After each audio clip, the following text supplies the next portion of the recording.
Le Carré rond, saison 7, épisode 41. Déjà, on s'approche. Hein? Nous continuons d'être sur The Road to WrestleMania. Salutations à tous ceux et celles qui sont avec nous présentement. Et bien sûr, à notre le retour, n'est-ce pas, de l'enfant prodigue, le G-Central lui-même. Comment vas-tu, mon cher GC? Il me semble que t'es pas bronzé plus qu'il faut. Là. Ben, c'est peut-être mon éclairage, parce que j'ai un petit temps. Tu sais, j'étais allé République dominicanisée un peu la semaine passée. Ouais.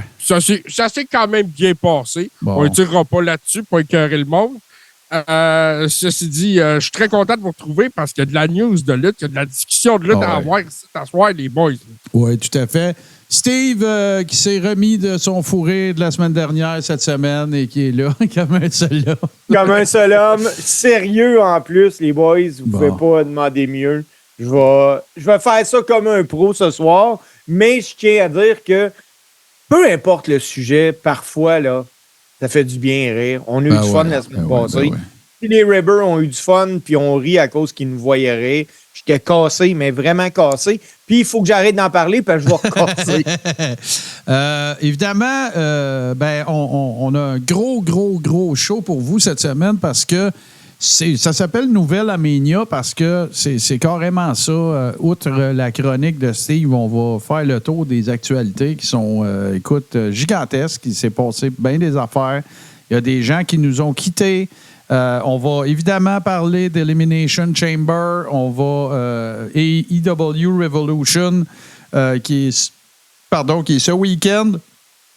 Beaucoup d'affaires, beaucoup de nouvelles. Fait que sans plus tarder, on passe ça avec les actualités de lutte.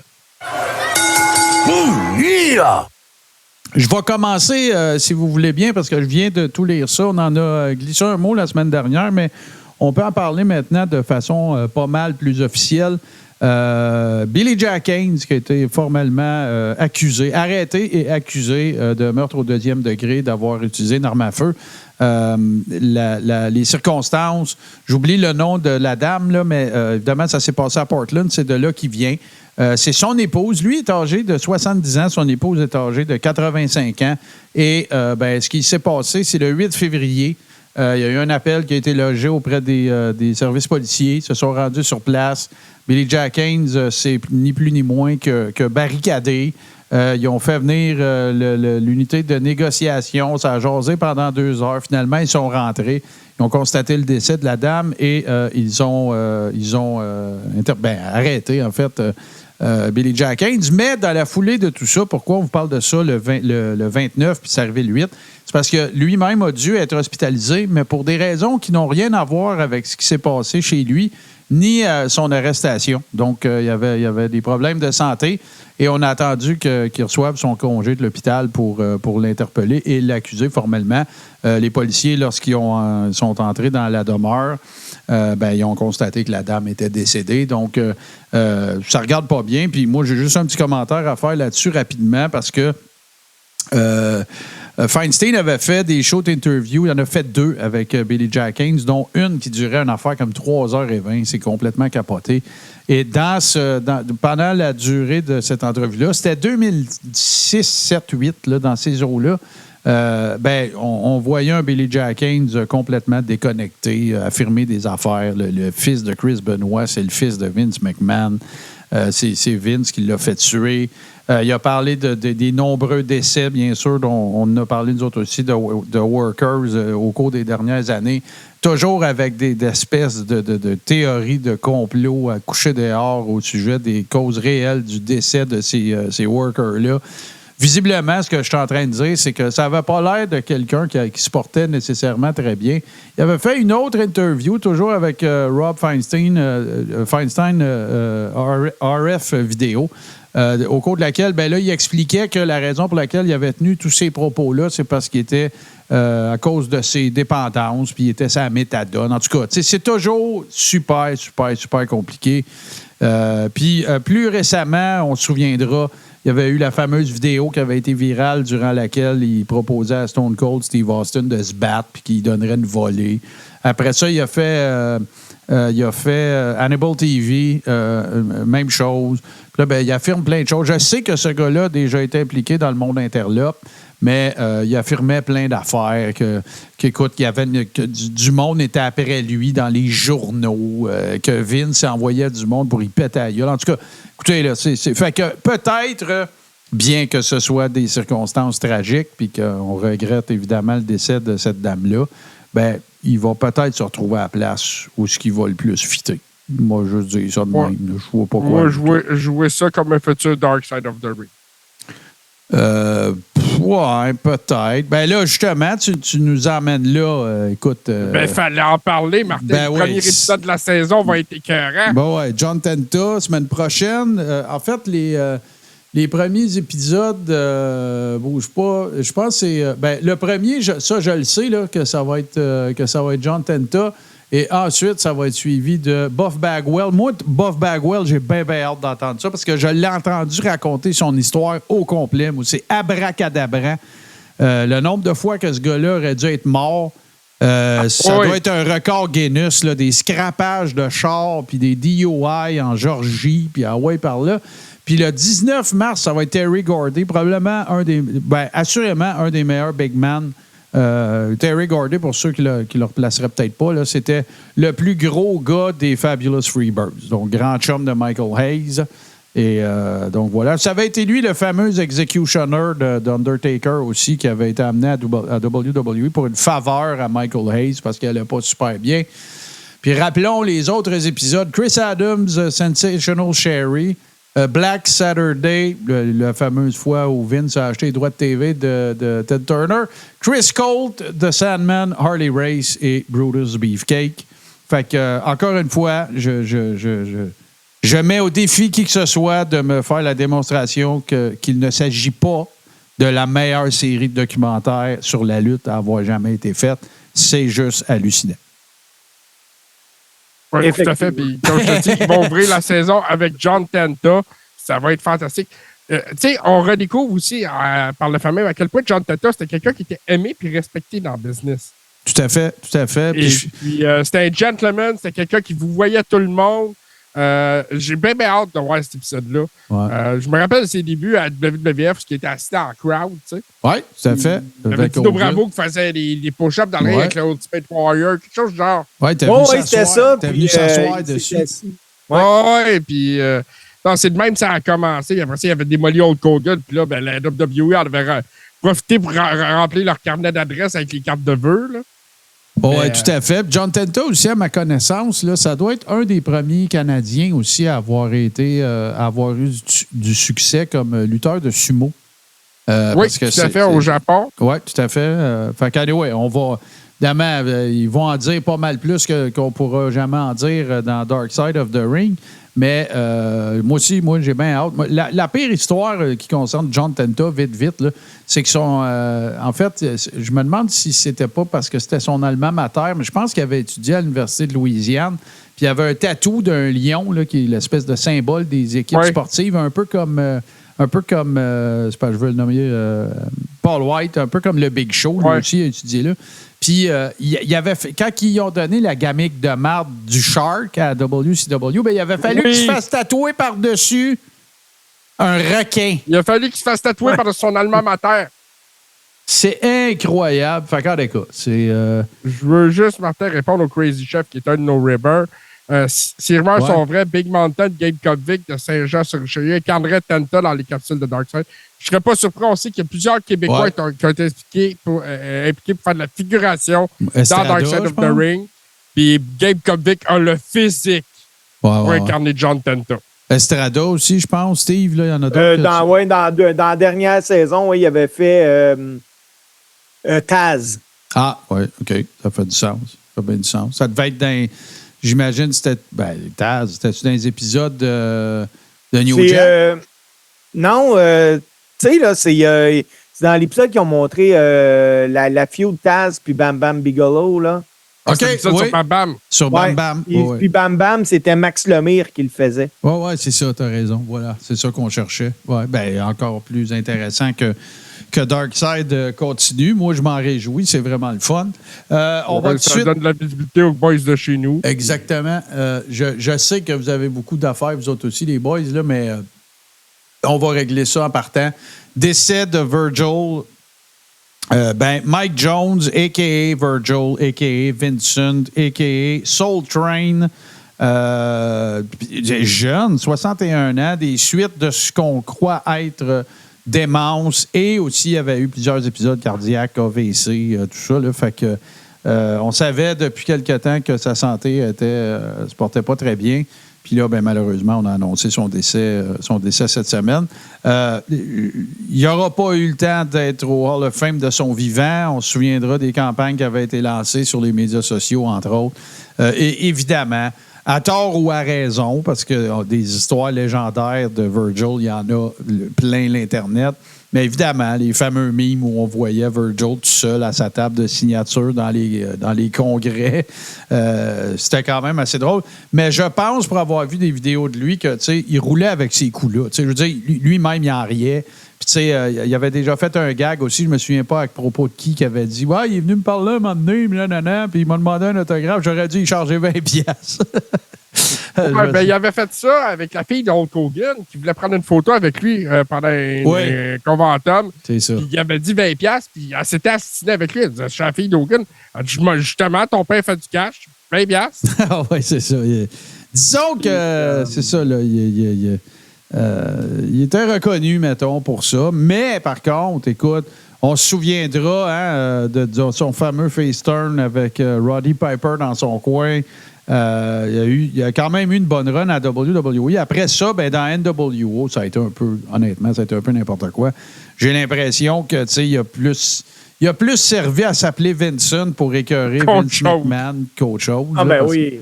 Il n'y a pas eu grand-chose de significatif. Il est allé chercher un gros payout là-dessus en même temps. Regarde.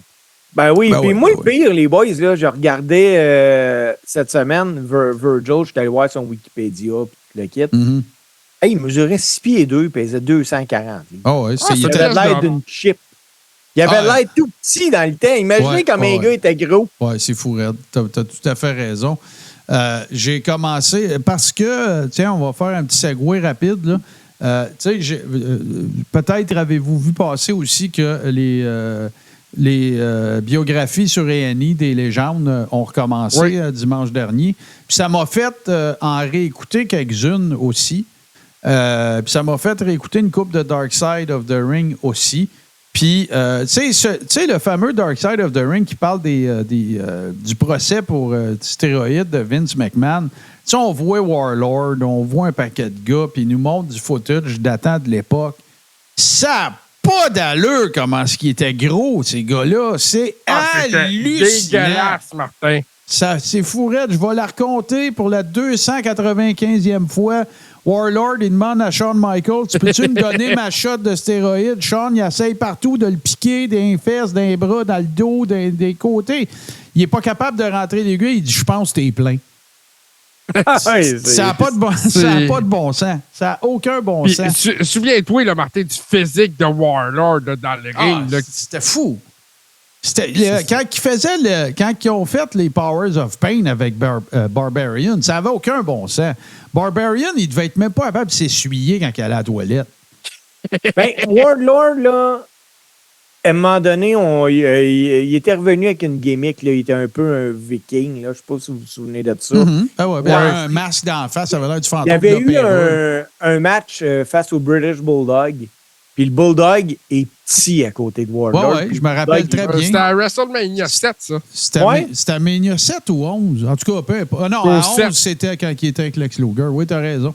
Mania 7. Warlord est vraiment, vraiment, vraiment plus gros. Et tu check les pipes. Moi, j'ai jamais vu un gros biceps de même à la lutte. Ce gars-là, pour vrai, était plus gros que Brock peut être gros, que Bobby Lashley peut être gros. Puis tu sais ce qu'il a fait après sa carrière, plus tard? Il a fait du bodybuilding. Ah, c'est clair. Il a le shape beau, le gars. Le gars, il a été saucé toute sa vie. Je me rappelle, là, mettons des exemples de fous de stéroïdes. Tu avais Warlord, tu avais Barbarian, tu as eu évidemment Ultimate Warrior. Je ne sais pas si vous vous souvenez, ça va être pour les plus vieux, mais avez-vous vu Ted RCD? Ben oui! Ça n'avait pas de bon sens. Le gars n'était pas capable de se gratter le nez. Ça, c'est un powerlifter. Oui, hein? oui. Mais écoute, il était gros. Ça n'avait aucune espèce d'allure. Lui, il était à WrestleMania 1 dans Battle Royale. Oui, non, dans deux. Mais puis regarde, là, il y a du monde qui nous envoie des noms. Magnificent Morocco. Quand tu regardes Morocco, mettons, là, au début de sa carrière, il est gros, là. C'est une bonne pièce d'homme. Mais écoute, tu sais, les veines grosses comme mon petit doigt, là, tout croche là, qui passe dans l'épaule, là, ça, c'est le keto, ça. Oui. Même affaire pour Hercules. Hercules, là, il y a eu, quand il était dans Power and Glory, là, il a fait une méchante run de keto. Oui, là. Même Paul Roma dans Power and Paul Glory. Roma, Putski, écoute, on peut en avoir plein. On peut le dire maintenant, là, il est décédé. Puis d'ailleurs, je vais avoir une petite nouvelle sur lui. Là. Le gars n'a jamais eu d'abdos, mais tu prends un gars comme Dino Bravo. Ben oui. Il était à la saute comme ça se peut pas. Puis j'avais une petite nouvelle pour Dino Bravo. Il y a un livre qui est en train d'être écrit sur Dino Bravo. C'est Pat Laprade, Bertrand Hébert. Ça s'appelle « Qui a tué Dino Bravo ». Ah, ça va être intéressant parce que, à ce que je sache, l'enquête est encore ouverte. Oui. Fait que, non, parce qu'effectivement, puis tu sais, écoute, moi, je doute fort qu'on sache un jour là, ce qui s'est vraiment passé, là.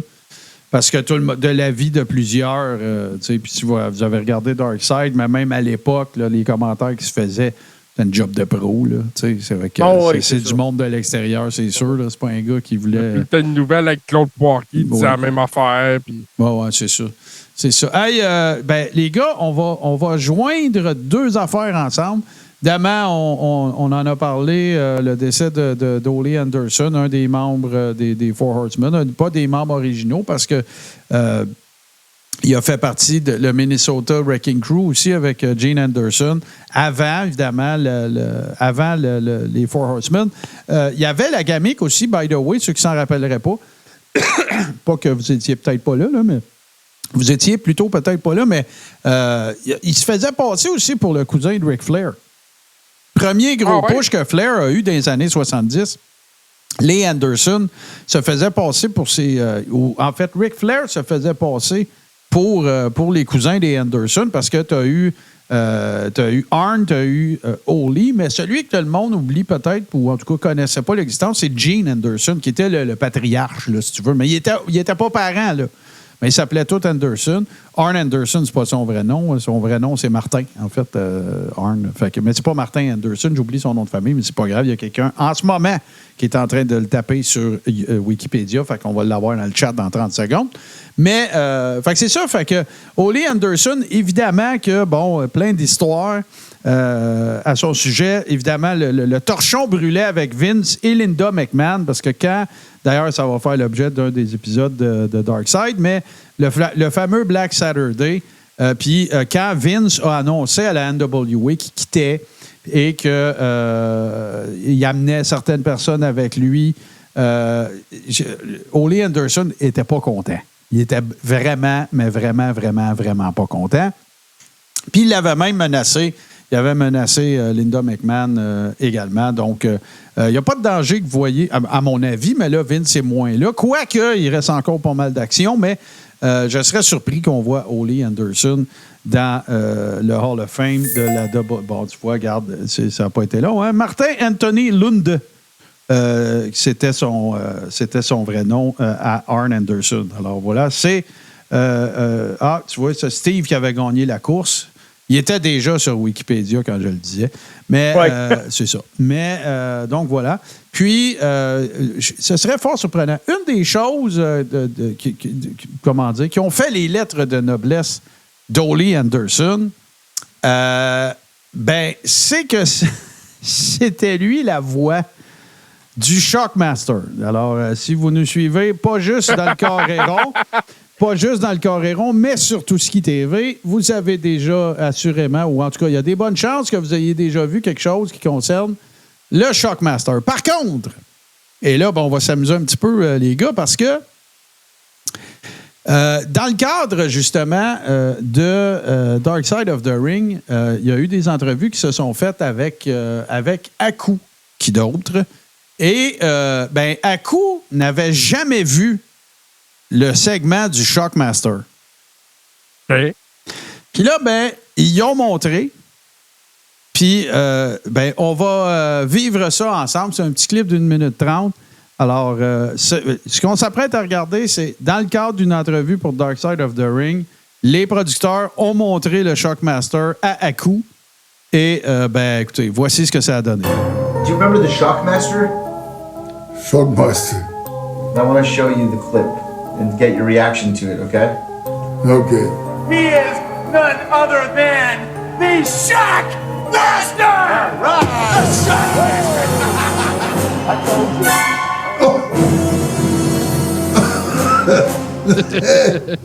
Did you just fuck up the gimmick? What do you think of what you just saw? Crazy, right? Yeah.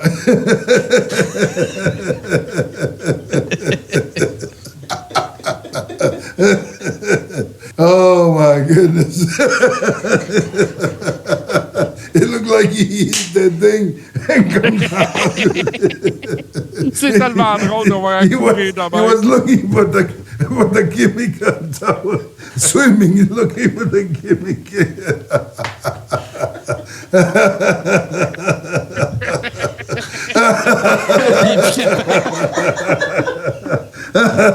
Hey, c'est magnifique, ça. Fred, I still love you. Fred, I still love you. I never seen that shit before. Oh my god. Oh man, there was something. You've never seen that before. I never seen that before. Ah, c'est une perle. Ah ouais, non, puis il a tellement l'air sympathique. Puis évidemment, Haku, vous le savez, on en a parlé 10 000 fois dans le Coréron. Le gars le plus badass de l'histoire de la lutte. Personne, tu sais, Andre the Giant ne voulait rien savoir de se pogner avec Haku. Personne ne s'asseyait avec Haku. Puis quand il y avait du monde brossait de la merde dans le locker, c'était genre, hey, si t'arrêtes pas, on va aller le dire à Haku, là. Puis ça se calmait automatique. Fait que, moi, là, j'ai vu les gars Haku contre Goldberg. Goldberg échappe Haku dans un slam. J'aurais tellement aimé être en arrière quand que les gars sont revenus. Là. Après moi, Goldberg s'est dépêché pour aller changer. En fait, c'était quand il avait sa grosse tignasse de cheveux. Oui. À WCW, il s'appelait Meng. Ouais. Mais c'est ça. Des Face of Fear. Exactement. Puis, autre nouvelle, justement, tout est dans tout. On apprenait cette semaine que, semblerait-il, que Tama Tonga, qui est son fils adoptif, en fait, c'est son neveu, c'est pas son fils de sang. Bon, on se rappelle l'épisode de la semaine passée, hein, la Bloodline, puis tout le kit, mais c'est son fils, c'est un de ses 3 fils. Il le considère comme son fils, mais c'est son fils adoptif. Qui serait en route vers la WWE. Tama Tonga, c'est un gars qui a surtout roulé sa bosse à New Japan. C'est un recordman du plus grand nombre de championnats par équipe. C'est tout un worker. Il a le début de la quarantaine. Ça va être intéressant parce que il y a 2 autres frères. Là, je vais les scraper le nom. Là. Il y a le Tonga Kid. Non, non. Les frères de Tama Tonga, pas d'Haku, puis Tonga Kid, c'est pas son frère. Le Tonga Kid, on en a parlé la semaine passée, il est dans la famille Anoa'i. OK. Mais non, c'est ça, il y a 2 frères. Ou Léo, quelque chose, puis l'autre, c'est pas Tama. En tout cas, ces 2 frères sont, en fait, en ce moment, ils sont champions par équipe à New Japan, ou en tout cas, ils l'étaient jusqu'à tout récemment. Mais mon point, c'est de dire, taboire, que ça serait intéressant qu'ils rapatrient les 3 à WWE pour avoir quelqu'un à se battre contre la Bloodline d'une autre île, d'une autre famille, là, parce qu'ils sont pas parents. Comme je vous disais la semaine passée, The Rock disait toujours d'Haku que c'était son oncle, là, mais c'est pas la même lignée, pas en tout. Là. La famille Anoa'i, ils viennent de Samoa, puis voilà, King Tonga, Haku, Meng. Eux autres, ils viennent de Tonga, justement. Longue histoire courte, là, lui puis The Barbarian avaient été envoyés par le roi de l'île de Tonga pour étudier le sumo au Japon. Et c'est comme ça qu'ils sont par un passage par le Japon qui sont devenus lutteurs. Voilà. Puis l'autre, ben, après ça, je vais vous laisser aller un peu, les boys, mais moi, ma nouvelle, mon cœur saigne. Kazuchika Okada va être à la AEW la semaine prochaine. Et j'ai le cœur dans l'eau. Maudit qui aurait été parfait pour la WWE. Je suis très déçu. Voilà. Mais bon. Ben, le temps va nous le dire. Le temps va nous le dire, Martin. Puis. Ouais, mais. Moi, c'est juste que le gars arrive à 40 ans. S'il voulait vraiment être là plus longtemps, c'était à WWE qu'il fallait que tu ailles. Non. Là, tu arrives à AEW, là, tu vas être contre Ben, moi, je pense pas. Kenny Omega, des choses comme ça. Tu penses pas? Non, parce que je pense qu'il va travailler moins de journées dans l'année à AEW puis il va faire plus d'argent. Oh, oui, il va faire des feuds basés sur le long terme, il va faire des gros shows. Je pense que c'est ça. Je pense que c'est de même qu'ils vont le booker. Tu verras pas Kazuchika Okada à Rampage. Là. Ah non, ben c'est comme... il y a Collision. Il va avoir un booking semblable à Will Ospreay. C'est ça. C'est ça, qui a débuté officiellement, en fait, cette semaine, là, qui a annoncé qu'il était maintenant full-time à AEW. Mais non, je sais pas. C'est dur, là. C'est l'élément, peut-être, comment dire, le hit factor. Je vois ce gars-là à WWE. Regarde. Autant je vois pas. Puis, gars, on va te faire un comparatif. Kazuchika Okada, je le vois à WWE. Puis Adam Page, je le vois pas à WWE. Tu comprends-tu? Oui. Je suis d'accord avec cette déclaration-là. Ouais. Tu sais, fait que, mais je le vois tellement là. J'aurais tellement voulu voir qu'est-ce qu'il aurait fait dans un gros setting. Puis par là, je veux pas minimiser la AEW, là. C'est pas ça. Mais c'est planétaire. Mais la AEW, ça ne l'est pas. Fait que moi, ce que je pense, c'est que là, regarde, il connaît beaucoup de monde à AEW. Il a déjà fait Forbidden Door. Il a une affinité naturelle avec New Japan. Il a moins l'impression de leur tourner le dos. Je sais pas quel genre de deal il va avoir signé. Mais regarde, je me réconforte en me disant que peut-être un jour aboutira-t-il à la WWE. Il n'est pas jeune, mais il n'est pas vieux. Il est au sommet. Là. Il est au top de sa game. Là. Moi, je pense qu'il va être forcé de faire relever la game de bien des gars à AEW, puis en même temps, pousser des nouvelles vedettes. Moi, je pense qu'une feud, entre autres avec Swerve Strickland, pourrait être des plus intéressantes. Tu sais, avec qui tu le fais feuder là, en partant? Tu le fais feuder en partant contre qui? Ça prend une grand gueule. Moxley. C'est pas évident, là, parce que MJF est blessé. Moi, je mettrais Moxley. Oui, t'as Moxley. T'as quand il s'appelle Kingston. Ouais, mais dès Kingston, il est comme aux deux places. Moi, je le mettrais contre quelqu'un qui est naturel ici, là. Ouais. Mais en tout cas, de toute façon, l'affaire qui est officielle, c'est qu'il va avoir des bons matchs avec tout le monde. Ça, c'est sûr. Tu peux pas te tromper. On a déjà vu avec Daniel Bryan, puis ils ont eu un programme double déjà. Là. Il y a eu Forbidden Door, puis il était à Wrestle Kingdom. Les deux matchs ont été incroyables. Daniel Bryan a même... excuse, j'ai dit Daniel Bryan. Bryan Danielson a même lutté avec un bras cassé. Pendant plus de 10 minutes. Ouais, c'est ça. Fait que... je suis bien déçu, mais en même temps, je suis content pour lui. Puis il va être, je veux dire, c'est pas comme si je pourrais pas le voir. J'ai rien qu'à regarder. Mais moi, je pense que le fan de lutte nord-américain va en bénéficier plus. C'est ça. Puis éventuellement, la WWE, on sait jamais, Martin. Ben non, c'est ça. Moi, je dis qu'il y a encore des chances. Moi, si j'étais Kazuchika Okada, je ne signerais pas 5 ans. Là. Ce qui va être dommage, 2 ans. Ouais. Ce qui va être dommage, c'est que le casual fan, là, lui, ne le connaîtra pas parce qu'ils vont être trop maillets pour le présenter. Ben, ils vont faire ils vont faire le contraire d'un Kevin Dunn. Oui. Ils penseront pas que personne le connaît, ils vont penser que tout le monde le connaît. C'est ça. C'est une erreur de croire ça. Tout à fait. Tu sais, parce qu'on va se le dire. Excuse, je vais juste dire une dernière affaire, je te laisse aller après, mais tu sais, on va se le dire, là. Tu sais, levez votre main, là. C'est sûr, si vous conduisez, gardez les deux mains sur le volant, là, mais levez votre main, ceux qui peuvent se considérer pas pire connaissants de New Japan. Moi, je peux même pas lever ma main. Tu sais, fait que je veux dire, c'est ça l'affaire aussi, là. Tu sais, fait que c'est bien beau qu'ils viennent de New Japan, mais c'est pas le Japon, là, ici, là. Tu Will Ospreay, il a fait des... Nord, Non, Will Ospreay, il a fait des runs un peu partout. Il a lutté sur des faits d'indie aussi. Je veux dire, il a roulé sa bosse ici. Puis on l'a connu, on l'a quasiment vu grandir. Will Ospreay, il a 3 ans, puis aujourd'hui, c'est pas le même gars. Là. Pas la même shape, c'est pas le même ring psychology, c'est pas la même affaire. Pas en tout. Là. Fait que, shootez-moi une coupe de nouvelles, les boys. Hey, les boys, en janvier 2024, donc il y a un mois, on apprenait que Netflix prenait le contrôle de la WWE avec Raw dès janvier 2025. Puis c'était pour les États-Unis, le Canada, le Royaume-Uni, l'Amérique latine, puis plein d'autres pays.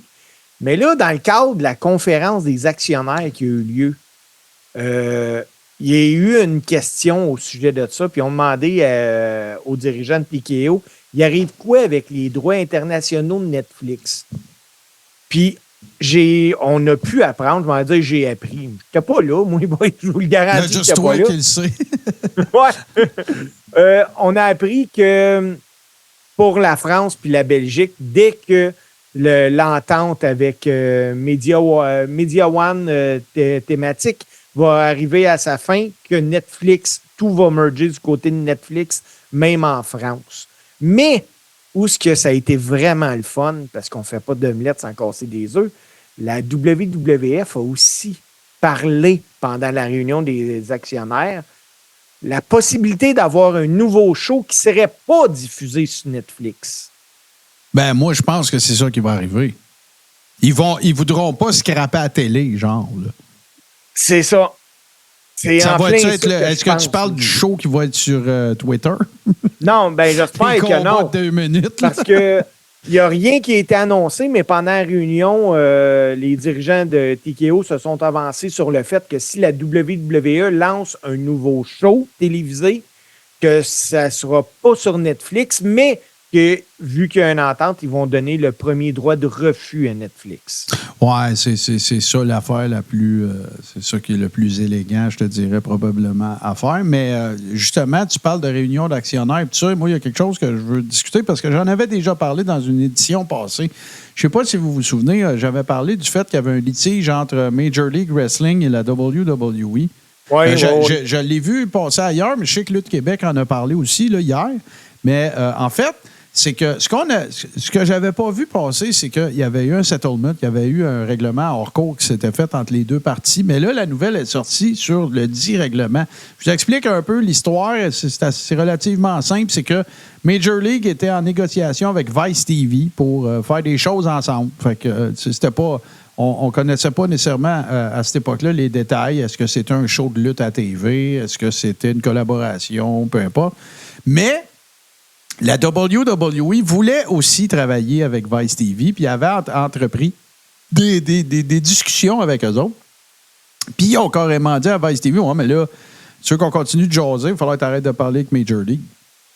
Puis ça, ben, ce que Major League avait fait, c'est qu'il avait intenté une poursuite en vertu de la loi antitrust américaine qui dit que, regarde, tu peux pas contrôler une industrie, tu peux pas dire à quelqu'un, tu peux pas empêcher une autre compagnie de gagner sa vie.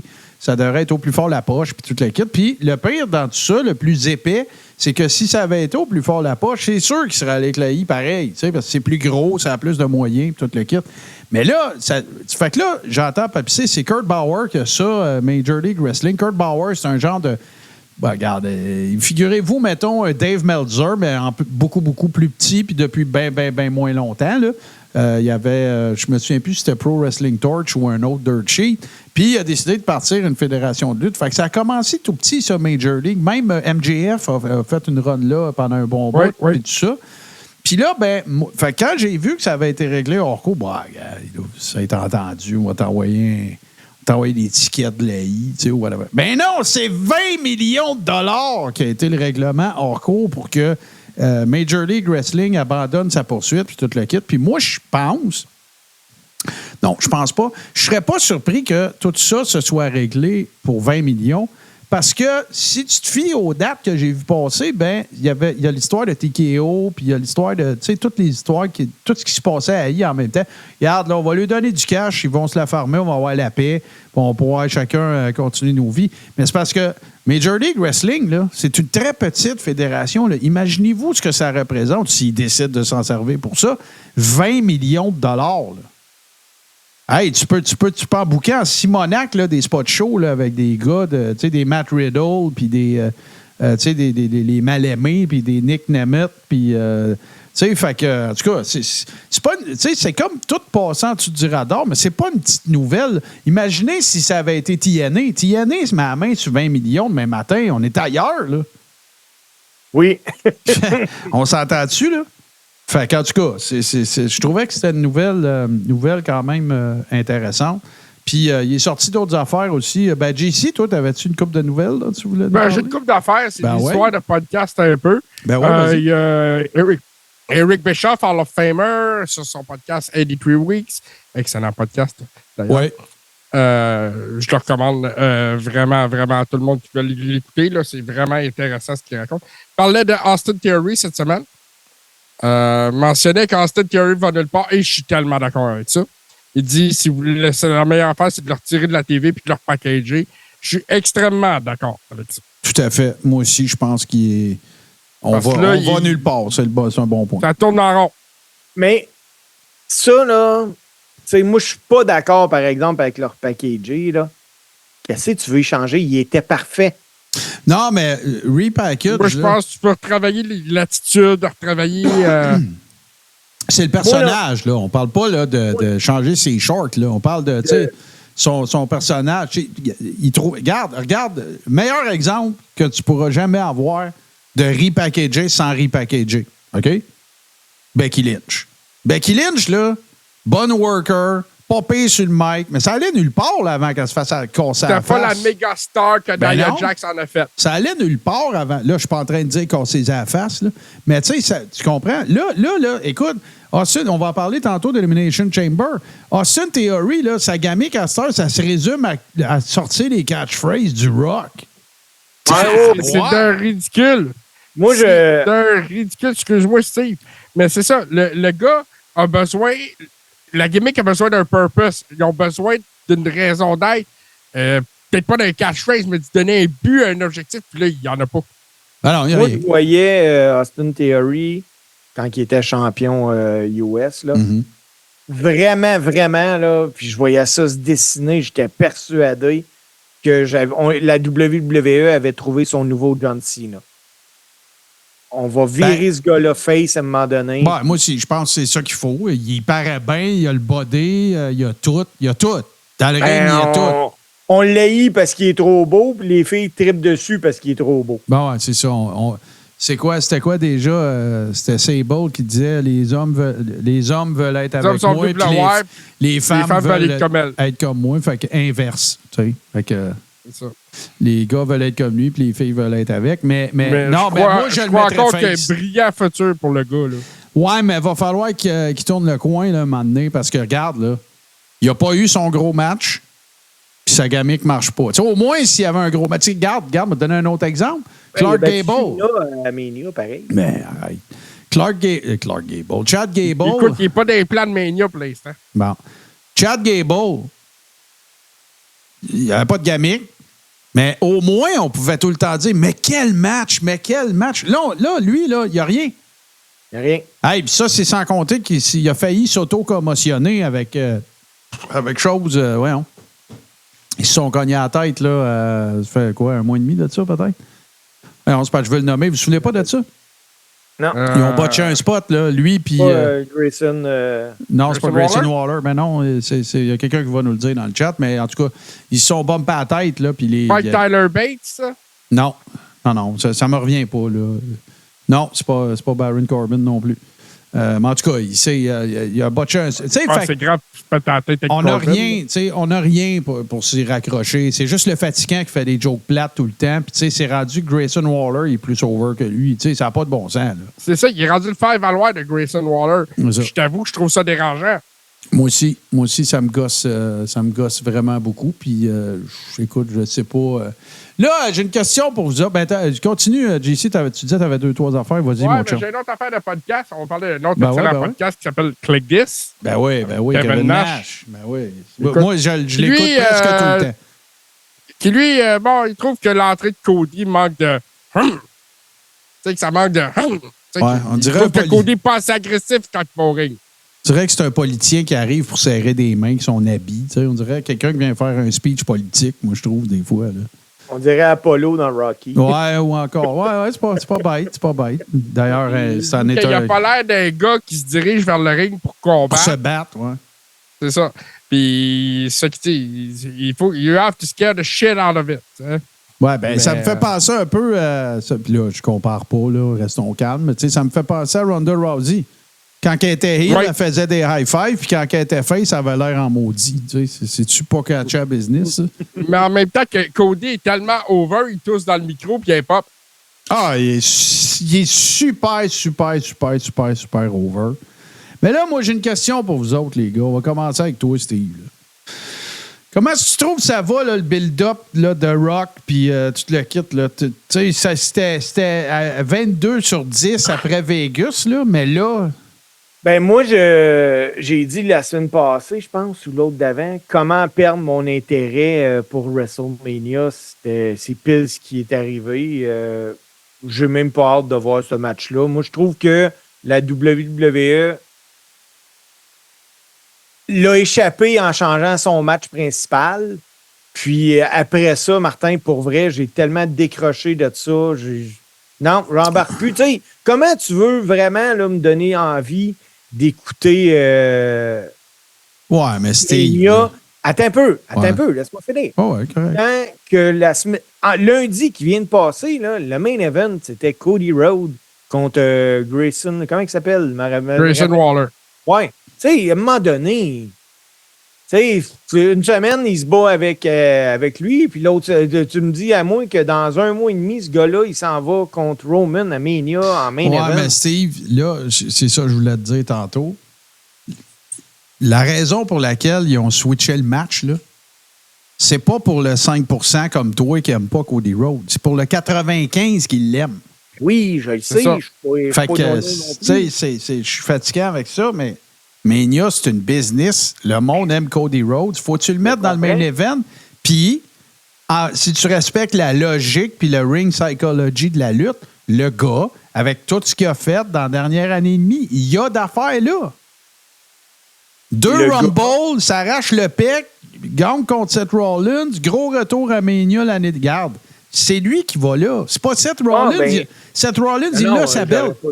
Non, je sais, mais tu vas me dire, j'aurais mis The Rock. Je suis d'accord, puis je vais te répondre. Puis moi, je considère que le match qui aurait dû se passer pour la business, ça aurait dû être The Rock contre Roman. Il n'y a pas de doute là. Mais je pense pas que tu vas vendre moins de tickets si c'est Cody, de 1.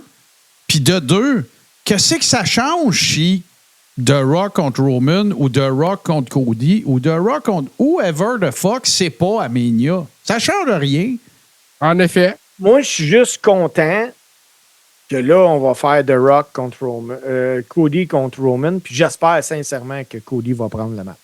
Ouais, moi aussi, parce que là, il faut faire autre chose. Là. Ça, on est tous d'accord. Moi, je veux passer à d'autres choses. Ça, je suis d'accord avec toi. Si tu veux vraiment me faire orgasmer sur la lutte, fais cacher Priest Cody après, s'en aille avec la belt. Ça sera pas là. Non, moi, je pense qu'il va y avoir un cash-in le lendemain à Raw sur Seth Rollins. Moi, je pense... moi, je me demande même si le cash-in, il sera pas le samedi soir.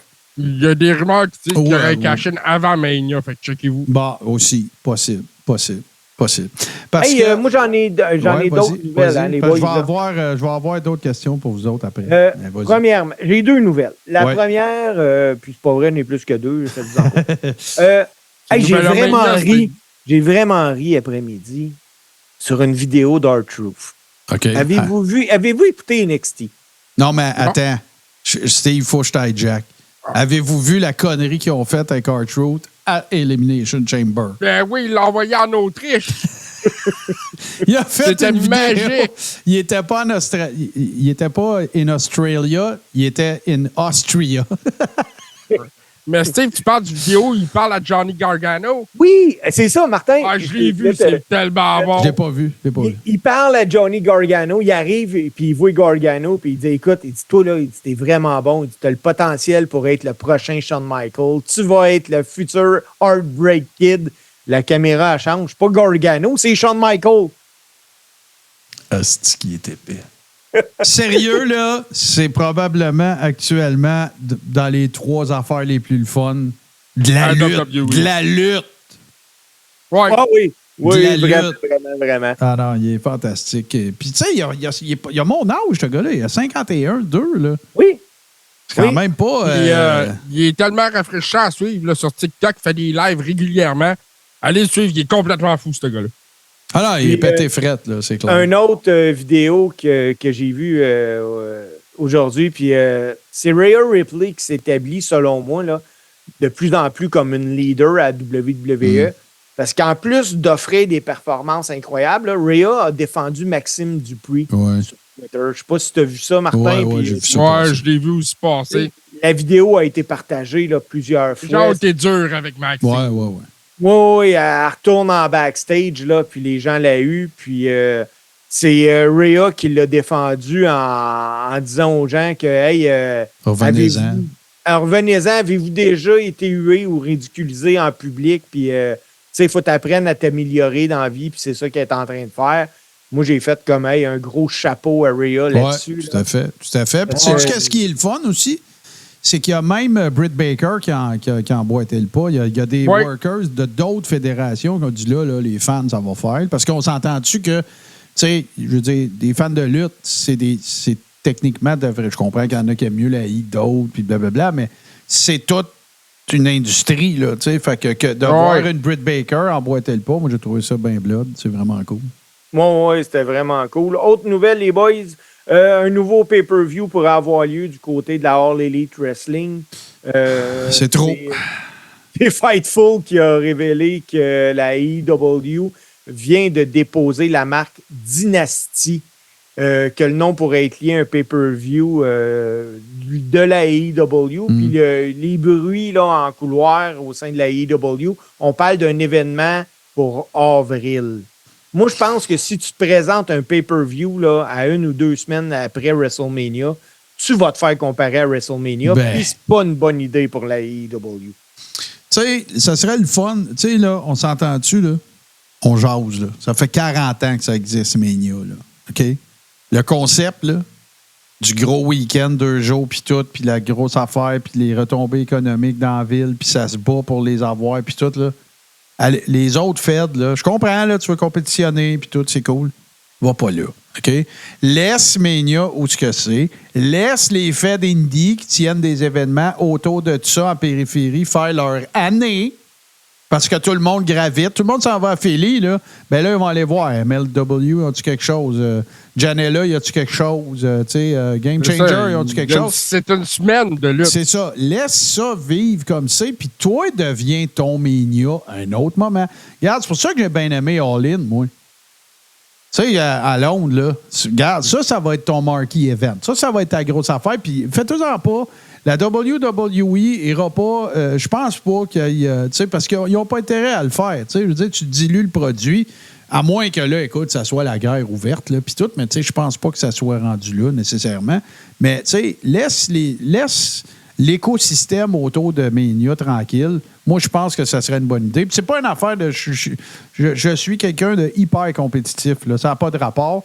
C'est plus une affaire de... C'est pas tellement pour la I que je dis ça, mais plus pour les feds indie qui font leur année. Exactement. Cette fin Ils de n'ont pas les semaine-là, revenus de la AEW. c'est ça, tu sais. Fait que ça fait travailler encore plus de workers, puis ça fait qu'il y a encore plus de lutte pour les fans. Mais si tu en vas rajouter un pay-per-view, là, tu sais, je sais pas, moi, dans l'État de New York ou dans un État, tu sais, de Massachusetts, alentour là, de la Pennsylvanie, c'est pas fort. Tu sais, tant qu'à moi, c'est pas fort. Ça me fait penser à Harley Race quand il y avait eu un show à Kansas City, puis il s'était rendu dans le locker avec un gun pour parler à Hulk Hogan. Ouais. Hey, les gars, parlant de les affaires qui se découvrent, hein? J'ai parlé de Major League Wrestling tantôt. Écoutez, Matt Riddle l'a admis, c'est officiel, la raison de son congédiement de la WWE, c'est la patente, c'est la cocaïne. On a toujours identifié, il n'y a même pas de cachette, il y avait du 420 un peu partout là, dans la merch. C'était RK Bro 420. Puis... C'est ça. Mais finalement, c'était plus la cocaïne qui a causé son problème. Les 2 fois, dont une qui avait été suspendue, il avait été envoyé en cure de désintoxication.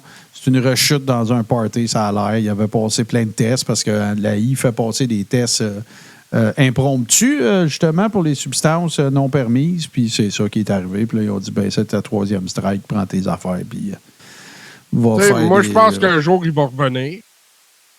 Je sais pas. Mais c'est sûr que ce gars-là avait ses problèmes. Ouais. C'est pas quelque chose qui me surprend d'apprendre. Moi, tu sais qu'est-ce qui me fait rire? Oui. Qu'est-ce qui me fait rire, là, c'est que c'était Randy Orton au premier Legends de la AEW, de A&E, excuse.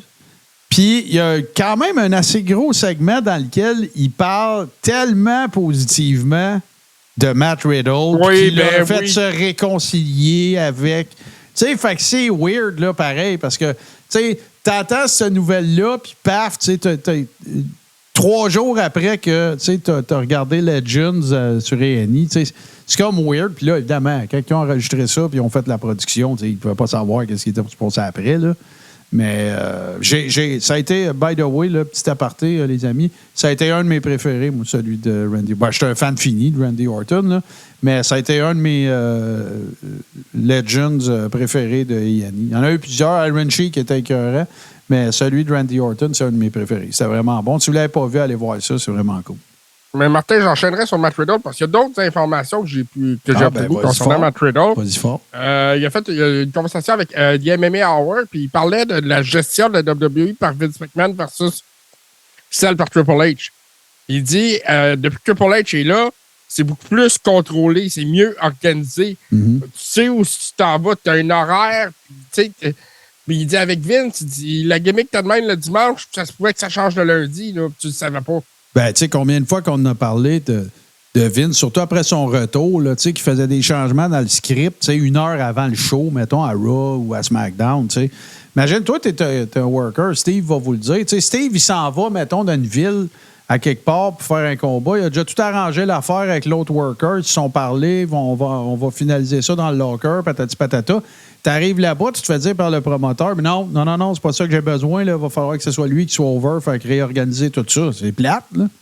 Ben, c'est plate parce que ça te demande de changer sur un scène, puis des fois, c'est pas possible. Mais quand tu es à TV, tu n'as pas le choix de le rendre possible. Mm-hmm. Mais moi, les boys, je voulais vous dire pour Matt Riddle, la cocaïne, là, puis la lutte, ça ne fit pas ensemble. Tu sais, tu as un horaire de fou. Mm. Les heures de sommeil que tu peux avoir, il faut que tu les prennes. Quand tu es trop sur la cocaïne, tu ne réussis pas à avoir le shape que ça prend parce que, on ne se le cachera pas, Riddle avait un très, très, très bon shape, là.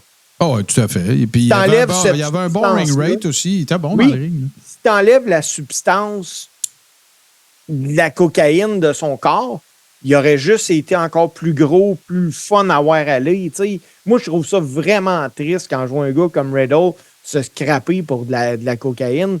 Je pourrais parler de joueurs de hockey qui devaient avoir des carrières incroyables, des chums à moi qui ont joué dans la Ligue nationale de hockey, puis la cocaïne leur a coûté leur carrière. Ben oui, c'est sûr. C'est sûr. C'est parce que l'affaire qui arrive, c'est là, on ne tombera pas à l'eau, j'écoute, là, mais c'est parce que c'est un cycle. C'est qu'à un moment donné, t'en fais pour continuer d'en faire, puis t'en fais parce que t'en as fait. À un moment donné, le cycle, il est infernal. Puis tu sais, je pense à tous les workers qu'on a perdus trop jeunes puis qui ont mélangé toutes ces substances-là, les somas, les relaxants musculaires, la cocaïne, name it, là, le GH, tout, là, tu sais, puis... il y avait une partie de ça qui était pour s'auto-médicamenter.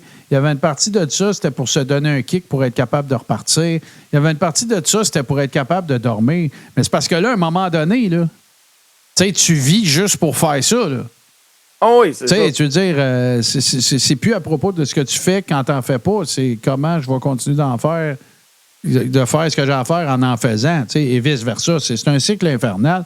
Puis, tu sais, dans le cas, je suis pas en train de dire que Matt Riddle, c'est ça, mais, tu sais, de toute façon, c'est plus comme dans les années 80, la lutte, là.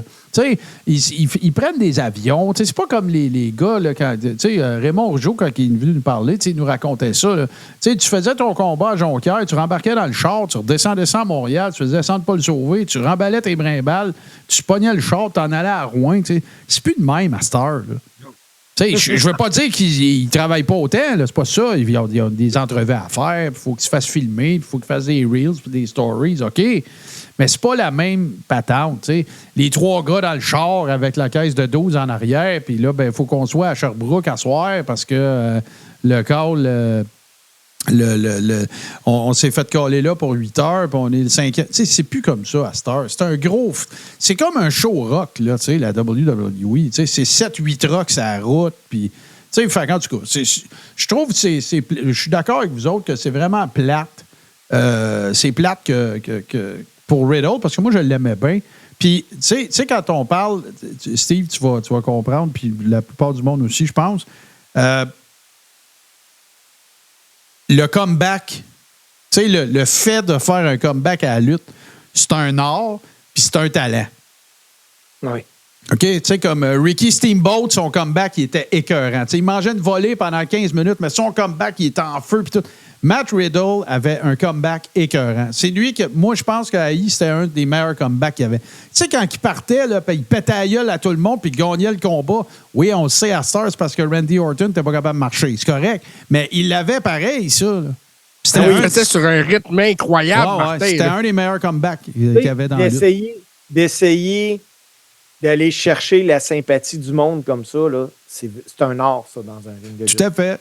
Puis, tu sais, le King of Bros, puis même à NXT, il a été over de même. Là. Tu sais, il y a un côté bon enfant, il y a un côté sympathique, tout le temps l'air un peu slow-mo, chillax. Tu sais. Ouais, c'est ça, tu sais. Fait que c'est plate. Sauf que, regarde, en même temps, ben là, il est à New Japan, il est à MLW, tu sais, il va continuer sa carrière. Est-ce qu'il va revenir dans le giron de la I? Moi, j'espère que oui. Mais j'espère qu'il va avoir pris sa leçon, par exemple. Parce que si jamais il se le réchappe encore une fois, c'est bye-bye, là. Les gars, on peut dire que Matt Riddle a une photo avec la ceinture du Corée. Ben oui, c'est vrai. C'est vrai, c'est plate. Puis il va être à Québec au mois de juin. Oui, c'est vrai. Hey, mais JC, là, faut que tu m'envoies ça, la photo. Faut que je mette ça sur la page Facebook du Coréron. C'est trop malade. L'autre affaire, écoute, je l'ai dit une couple de fois dans le show, puis il y a du monde, je me rappelle dans le chat, il y avait du monde qui disait « Hey, je suis tellement d'accord avec toi. » Ben regarde, on se fait un petit segment impromptu, OK? Puis après, on va aller parler de Chamber. Moi, je le sais c'est qui, c'est super facile de vous le dire.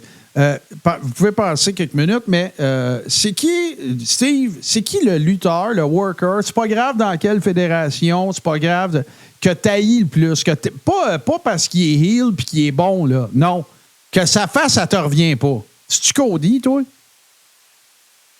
Écoute, il doit être pas loin de mon top 1. Mais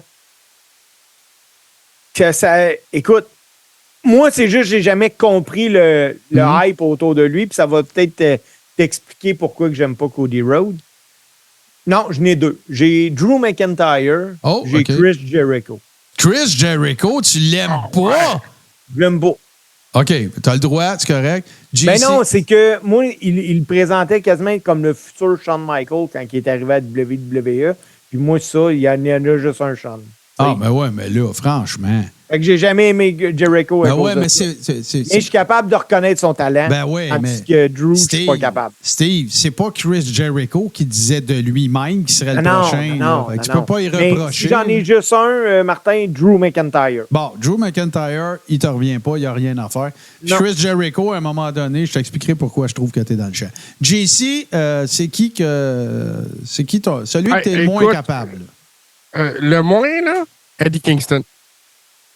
Ben, écoute, le Crazy Chef, il va être content parce que chaque occasion qu'il a, lui-ci, moi, je l'aime pas bien. Je trouve qu'il n'a pas l'air d'un worker, puis tout, mais c'est pas lui, moi. C'est pas lui. Parce moi, que... je comprends pas le buzz autour de lui. Puis au numéro 2, c'est Kenny Omega. Bon, ben écoute, tu es un gros fan de la AEW, toi, hein? Ah, ils ont des talents. Ben oui. Mais tiens, on va aller lire les commentaires des gens. Sean Spears pour Wawa Tata Wow. Crazy Chef, on l'a dit, c'est Eddie Kingston. Boston Pat, c'est Bob Backlund. Max Lacoche, Daniel Bryan ou Bryan Danielson. Mega Gregster, c'est Hangman Adam Page. Ben moi, les gars, m'en va vous le dire, c'est qui. Puis maudit qui m'énerve, puis qui me tombe ses nerfs, puis c'est pas parce que c'est un bon heel. C'est le tabarouette de Noam Dar. Et il a enfin perdu sa maudite Heritage Cup. Enfin! Finally! Ah, hey, je te jure, ce gars-là, ses cheveux m'énervent, son parler m'énerve, son linge m'énerve, sa face m'énerve, ses pieds m'énervent, tout m'énerve de ce gars-là. Puis je le sais que c'est pas parce qu'il fait exprès, là. Non!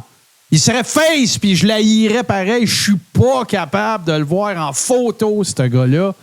Puis je trouve que c'est plate parce que la Heritage Cup, c'est un concept écœurant parce que c'est inspiré de la lutte britannique. Il y avait un système de points puis de rounds, puis tout ça. Il y avait 3 rounds. C'était comme ça. Worldwide of Sports, là, à la belle époque, là, de même à l'époque où Regal était là. Puis PCO nous en a parlé. Ben oui, tout à fait. Et enfin, je te jure, je vous le dis, là, c'est pas des jokes, là. Si Noam Dar se fait caller up à Raw ou à SmackDown, j'écoute pas le show dans lequel il est pendant un mois. Je suis pas capable. Il n'y a rien à faire. Je déteste ce gars-là. Il est peut-être bien fin dans la vie puis bien fin avec ses enfants, là, mais moi, je suis pas capable. Il n'y a rien à faire. Tabarouette qui m'énerve. Voilà. Merci. Je l'ai dit, c'est parfait. Puis je suis content parce que c'est le gars William Regal en plus qui l'a gagné, la Heritage Cup. Fait que ça reste pseudo-britannique. Fait que moi, je suis bien content. Mais maudit qui m'énerve. Merci. Voilà. C'était... Bon, là, l'autre question, c'est drôle, hein, parce que tantôt, je voulais la poser, cette question-là, mais là, on a comme bifurqué un petit peu. Qu'est-ce que vous pensez de la run de Drew McIntyre depuis qu'il a changé son personnage? On s'entend, là. Et pourquoi? Je vais laisser Steve commencer parce qu'il n'a pas l'air de le lever. Ben, Steve, il l'a eu, là, fait que c'est parfait. Ben, moi, c'est juste que quand j'écoute la lutte, les gars, je veux être diverti. Je veux que ce que tu me présentes est un plus pour l'émission.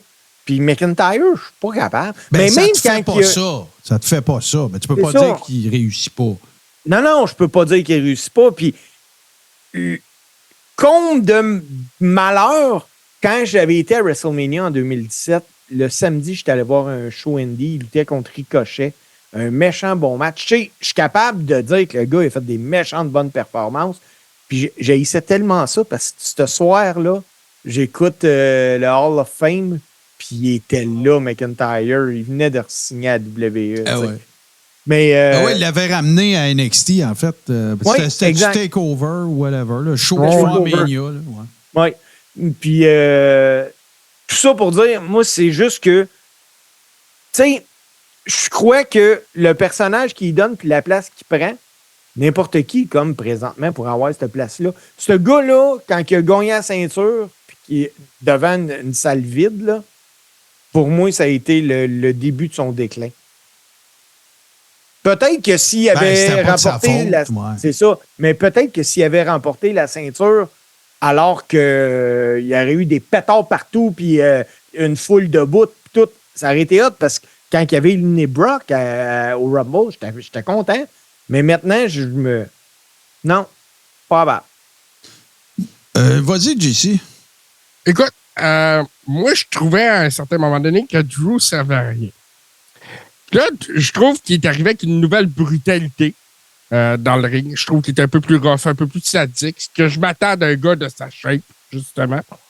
J'aime son côté qui s'en sert. J'aime pas l'idée qu'il affronte encore Seth Rollins à WrestleMania. Parce que, il me semble qu'un Drew contre Seth, on en a eu notre digestion. Mais c'est ça. Ceci dit, je trouve que en ce moment, peu importe, même s'il y aurait un shake-up qui l'enverrait à SmackDown ou à NXT, il pourrait être relevant.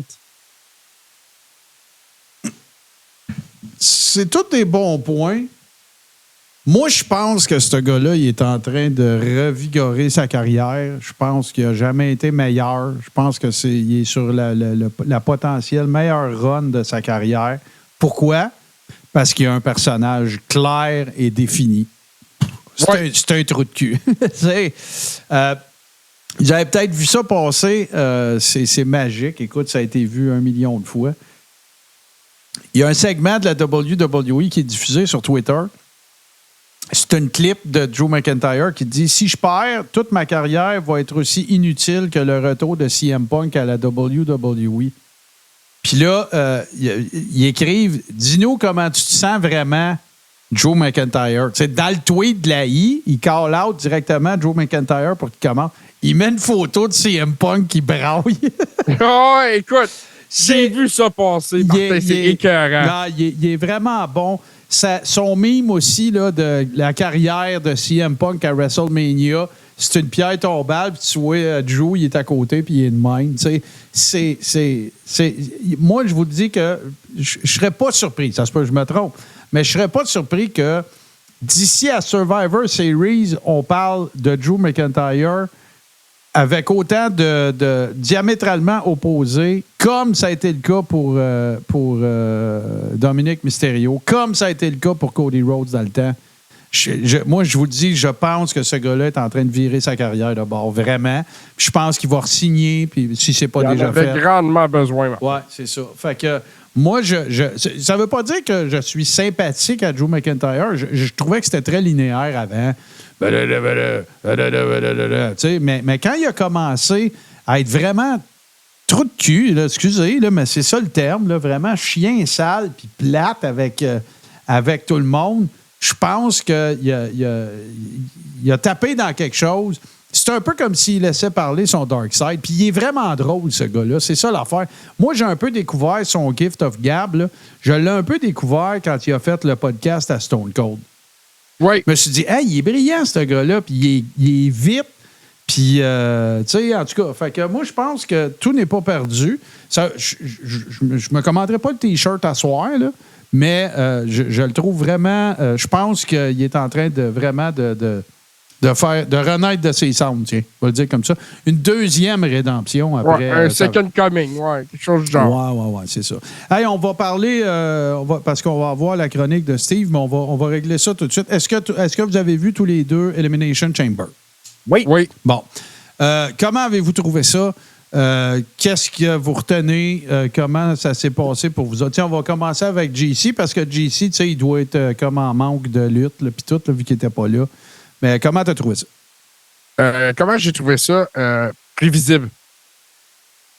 C'est le meilleur mot que je peux attribuer à Elimination Chamber. Je pense, on a fait nos prédictions, on a 100% toutes les trois. Ouais. Écoute, Puis c'est ça qui me dérange dans le fait que c'était pas mauvais, mais c'était prévisible. Ouais. Et tu sais, la main event avec Rhea a livré une performance incroyable. Tout à fait. Puis Nia a livré le meilleur combat de sa carrière. Tout à fait. Ben, ils n'ont pas joué de mémoire que Nia venait aussi d'Australie. Zéro. Même quand on les voyait avant le gala, tu les vois s'en venir avec leur petite valise puis tout, puis ils n'ont jamais mentionné ça. Ouais. Non. Et puis, c'était pas basé là-dessus non plus. Ça, c'était clair. Mais c'est ça. Que Drew gagne l'Elimination Chamber, c'est pas une surprise, mais comme j'ai dit, je n'ai pas envie de le revoir contre 7. À moins que tu me fasses un stipulation match, un Hell in a Cell, que tu me donnes quelque chose qui va rendre ce match-là unique. Parce que je vois pas l'intérêt. Je ne vois pas l'intérêt d'un 7e match entre les deux. Becky Lynch a malheureusement gagné l'Elimination Chamber. Ouais, mais qui a volé le show? Dis-le. C'est Tiffany Stratton, qui est la conjointe de Ludwig Kaiser, d'ailleurs. Oui, tout à fait. Et puis, Maud Chanceux. Je veux juste dire ça. Oui, elle est très jolie, très jolie. Mais très bonne aussi. Tiffany Stratton a volé le show dans l'Elimination Chamber. Ça, c'est... Écoute, j'ai quand même trouvé le combat de championnat par équipe excellent, celui des gars. Ouais. J'ai trouvé ça excellent. Comme je te dis, c'était pas un mauvais événement. Ils voulaient faire un bon événement en Australie. Ils ont réussi. ils n'ont pas surpris personne. Non, ben, il aurait dû appeler ça, tu sais, puis je dis pas ça méchamment, mais il aurait dû appeler ça le Rhea Ripley Chamber, là. Tu sais, parce que je veux dire, puis c'est correct. C'est correct. Regarde, on a eu la même affaire, Elimination Chamber, ici, avec Sami Zayn, là. C'est correct. OK? Sauf que, ben, c'est ça. Je ne sais pas si une carte avec 4 combats, même s'ils sont longs, là, je sais pas si c'était le meilleur événement à faire pour ça. Je pense que c'est juste ça. Tu sais, t'as 2 gros matchs, là, tu sais, l'Elimination Chamber, c'est toujours long, c'est toujours particulier. Puis après ça, tu as un championnat de Rhea, puis tu as un match par équipe. J'ai trouvé ça léger. Tu sais, je sais pas. Tu sais, je veux pas dire que les matchs, les Chamber matchs étaient pas bons. Ils étaient corrects. Tu sais, les high spots, il n'y a rien eu que, tu sais, je sais pas si tu te rappelles, Calypso, là, qui faisait un backflip pendu après le top de la... Non, c'est ça. Il n'y a pas eu de ça. Il n'y a pas de holy shit moment. Non, c'est ça. Je ne sais pas ce que... L'autre affaire, ben, peut-être Steve, tu allais en parler, je m'excuse, mais tu sais, moi, dans le Elimination Chamber match, j'ai eu un petit pincement quand les annonceurs ont expliqué que Kevin Owens avait fait un chokeslam parce qu'il avait promis un enfant de Make-A-Wish. Chris, gars, ça me fait encore plus aimer Kevin Owens parce que c'est le genre de gars à faire ça. Tu sais, si tu comprends, c'est au-delà de la lutte. Je vous raconte, il y a un gars de Cultaholic, c'est un kid, il a 21, 22 ans peut-être. Puis il a fait un documentaire sur pourquoi lui, il trippe sur le Royal Rumble. OK? Fait qu'il a rencontré du monde. Cultaholic, il y a plusieurs des intervenants qu'on voit à l'écran qui sont impliqués dans une fédération de lutte en Angleterre. Ils font un genre de Rumble, eux autres avec. Il y a 20 lutteurs, il n'y en a pas 30, puis blablabla. Puis tu sais, il parle avec plusieurs workers. Puis à un moment donné, ben, dans le cadre de son documentaire, il parle avec qui? Kevin Owens. Kevin Owens, il est où? Il est dans son char. Je suis certain qu'il a dit « Hey, je tourne un documentaire, puis j'aimerais ça que tu me parles du Rumble, puis que KO, il a tassé son char sur le bord du chemin. » Tu comprends-tu? Ça, là, moi, c'est ce qui... Encore, tu sais, oui, son ring rate, oui, c'est Mike Skills. En plus, ce gars-là, il parlait à peine anglais. Il n'y a pas si longtemps que ça. À peine anglais, j'en mets un peu. Mais tu sais, son anglais n'était pas top. Puis là, regarde, c'est à peine si tu distingues son accent. Quel worker, puis pour le reste de l'Elimination Chamber, ben regarde, ça va avoir servi à nous donner une idée de ce qui va se passer à Mania. AJ Styles, oui, ça a placé 2 combats faciles. Là. AJ Styles contre les Knights. On parle aussi de Randy Orton contre Logan Paul. Moi, je verrais peut-être un 3-way avec Kevin Owens pour le titre US à suivre. Là. Ouais, mais ça parce qu'il faut trouver une façon de faire perdre le titre US à Logan Paul sans faire mal paraître Logan Paul. Mais on parlait d'Elimination Chamber, de Raw un peu. Steve, parle-nous d'Elimination Chamber. Ben ouais. Ben, premièrement, juste pour poursuivre, là, Martin, parce que je l'ai déjà compté, je pense, mais je vais vous le raconter. Moi, dans le temps, je lutte. JC était là. Il y a la fondation Né pour vivre, quelque chose de même qui nous contacte. Un petit garçon qui est très, très, très malade, est en phase terminale, s'apprête à rentrer en soins palliatifs. Son rêve est d'aller le voir la WWE, mais sa condition médicale ne lui permet pas. Donc, il vient voir un gala indie. Puis moi, je dis non, il voulait aller voir la WWE. J'appelle Kevin dans la journée, je lui demande il est où. Il était dans le... De mémoire, là, il est dans le Maryland, je ne suis pas trop sûr. Puis là, j'explique que le kid, tu sais, il voulait faire ça, puis tout. Puis là, il me dit, quand tu vas être avec pendant votre entraque, appelle-moi. Il dit, je suis à SmackDown. Il dit, appelle-moi FaceTime. Il dit, je vais lui faire visiter le locker room. Hey, c'est ça, Kevin Owens. Je me souviens de ça. Ben ouais, tu sais, fait que, écoute, moi, tu sais, c'est touchant, c'est généreux, tu sais, ben oui, c'est une grosse business, puis les gars, puis les filles font de l'argent, tout le kit, mais tu sais, quand tu vois des affaires de même, puis que c'est un gars de chez nous en plus, puis ça veut pas dire par là qu'il y en a pas d'autres qui viennent pas de chez nous, qui l'ont pas fait. Ah non, c'est ça. Mais, tu sais, c'est cool que ça soit ça. Puis, tu sais, c'est Elimination Chamber pareil, là. Puis c'est là, un gros là, PLI, là, tu sais, fait que c'est cool. là, Je veux juste faire une petite parenthèse sur Kevin Owens. Ouais. Avez-vous vu le 16 de son fils? Oui. Il Owen, est gigantesque, le fils. Owen mesure 6 pieds et 6 puis il pèse 300 livres. Ouais, Il non, a je 16 ans. l'ai jamais vu, moi, son gars. Ouais. Ah, écoute, j'ai vu ça récemment parce qu'il s'est fait poser la question dans une entrevue. Can we talk about your gigantic son? sais. Puis il demande s'il est intéressé à la lutte. Puis tu sais, il dit oui, il est intéressé, mais tu sais, il est pas. Tu sais, c'est tranquillement, puis on sait pas, c'est à voir. Non, JC. C'est toute une pièce d'homme, là. Et Owen, il fera jamais de lutte. Non, je pense pas non plus. Eh bien, là, je veux revenir au Elimination. Ouais, vas-y. Pay-per-view prévisible, mal booké. Je vous explique. Parce que pour la deuxième fois, le combat féminin a torché celui des gars. Parce qu'au Rumble, le combat féminin était de loin meilleur que le Rumble des gars. Ah oui, même pas les erreurs qu'il y avait eu au début. Puis là, le Elimination Chamber féminin était meilleur que le Elimination Chamber masculin, encore une fois. Ouais, mais je te pose... Il est meilleur ou différent? Non, non, meilleur. mais je te pose une question. Puis so what, s'il est meilleur, qu'est-ce que ça fait? Ben, il aurait pu le booker à la place de celui des gars.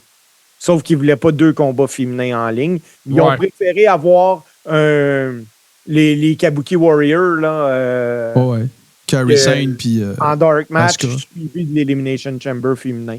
Mais sinon, tu sais, JC, tu parlais, j'ai hâte de voir Logan Paul. Logan Paul, d'après moi, va perdre sa ceinture à WrestleMania dans un match contre Randy Orton. Ouais, moi, je pense que c'est vers ça qu'on s'en va, en effet. Là. Moi aussi, je pense ça, vraiment. Là. Contre Randy, ça va donner un combat mémorable. Là. Il a resté dans le ring, justement, pour utiliser le point américain à la fin sur Orton et tout. Moi, je pense vraiment... Il sait bien aussi... c'est pas gêné de targeter Kevin Owens par ses propos et ses dessins. Oh, oui, ça, c'est sûr. Mais, puis tu sais, on dit un gros PLE. Moi, je suis d'accord, mais il a passé vite. On n'a même pas eu 2 heures de match, là. Non, c'est vrai. Elimination Chamber, c'est des 32 minutes pour le féminin, 36 le masculin. Une finale de 14 minutes entre Rhea et Nia Jax. Puis Rhea était over as fuck, là. Ça avait ben, moi, écoute, pas une prédiction, mais voici ce que j'en pense. C'est que si il y a un timing pour tourner quelqu'un face, puis si tu passes tout droit, ça n'a pas le même effet, là. Non, puis Rhea est là. Ben, elle n'est pas loin, en tout cas. C'est pas là. Ça s'en vient. Je ne sais pas comment. Tu sais, pense-y 2 minutes, là. On jase, là. Peu importe, ben là, ça va être Becky Lynch. Pensez-vous qu'à Mania, Rhea va se faire ruer? Moi, je pense pas. Ben non. Je pense pas. Seule manière qu'ils vont récupérer ça, c'est si elle est tout le temps que Dominique. Ouais. Ben, tu sais... Son côté heel, c'est Dirty Dom. Pour vrai, moi, je pense sincèrement que présentement, le lutteur avec le plus de heat à WWE, c'est Dominic Mysterio.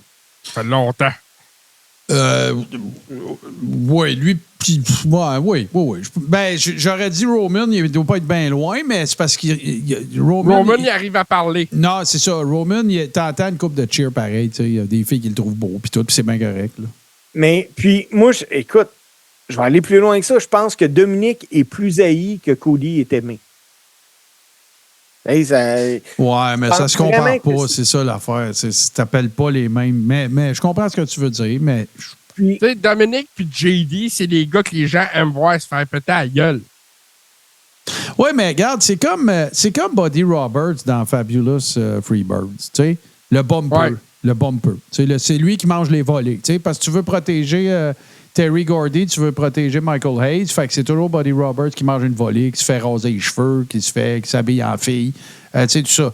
Mais c'est parce que l'affaire qui arrive, c'est que Buddy Roberts était probablement, si c'était pas le meilleur worker des 3, en tout cas, c'était le 2e. Tu sais? Ouais. Fait qu'il y avait pas. C'est pas la même affaire, tandis que Dominic Mysterio, ça va être tournable face, ça.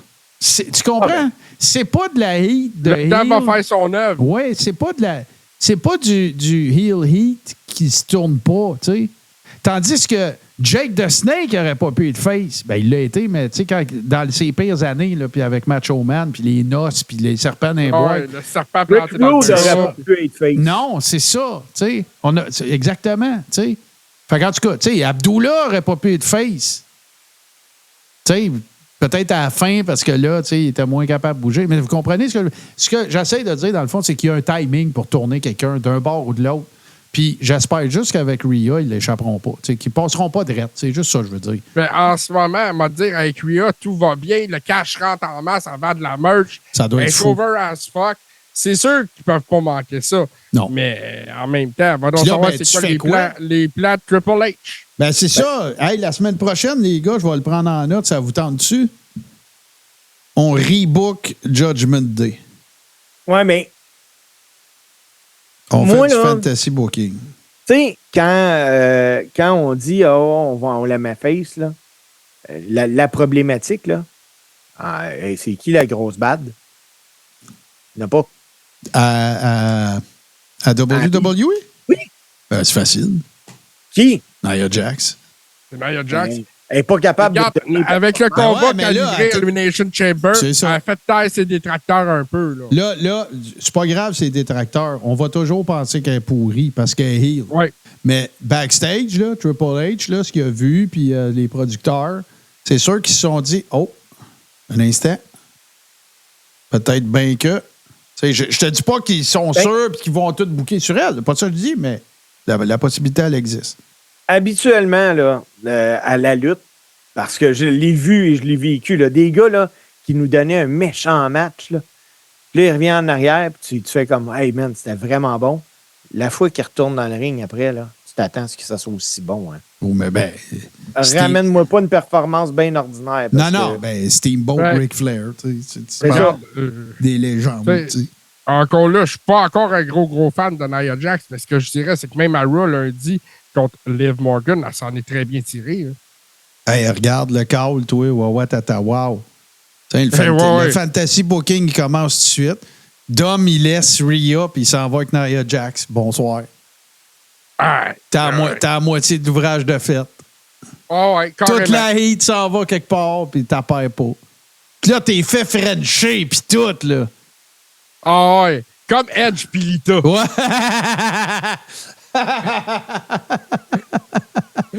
Tu vois, il y a des affaires que je veux pas voir. Hey, mais je veux juste donner un petit coup d'ose, un petit coup de chapeau à Raquel Rodriguez, parce que, vous savez, je ne sais pas le nom de sa maladie, puis je veux pas la dire de sa condition, puis je veux pas maganer le nom. Mais en tout cas, elle a une problématique qui est associée à sa peau. Fait qu'elle fait des raches, elle fait des. Puis des fois, elle vient rouge, puis sa face, elle l'enfle, puis tout ça. Puis, bien évidemment, j'ai pas besoin d'expliquer pourquoi, puis que, tu sais, les filles maquillées, puis pas maquillées, tu sais, tu vois une différence. Puis, parce qu'elle a eu un flare-up dans l'avion, puis tout ça, il était même question qu'elle ne puisse pas faire l'Elimination Chamber, puis finalement, ben, ça s'est bien passé. Elle a pu le faire, mais elle n'a pas pu se maquiller. C'est pour ça, peut-être, que quand vous l'avez vu, si vous avez regardé Elimination Chamber, vous n'étiez pas au courant de ça, vous avez fait « Hein, qu'est-ce qui se passe? Elle a donc bien changé. » Non, elle n'a pas changé. C'est parce qu'elle est atteinte d'un syndrome, je ne me souviens plus du nom.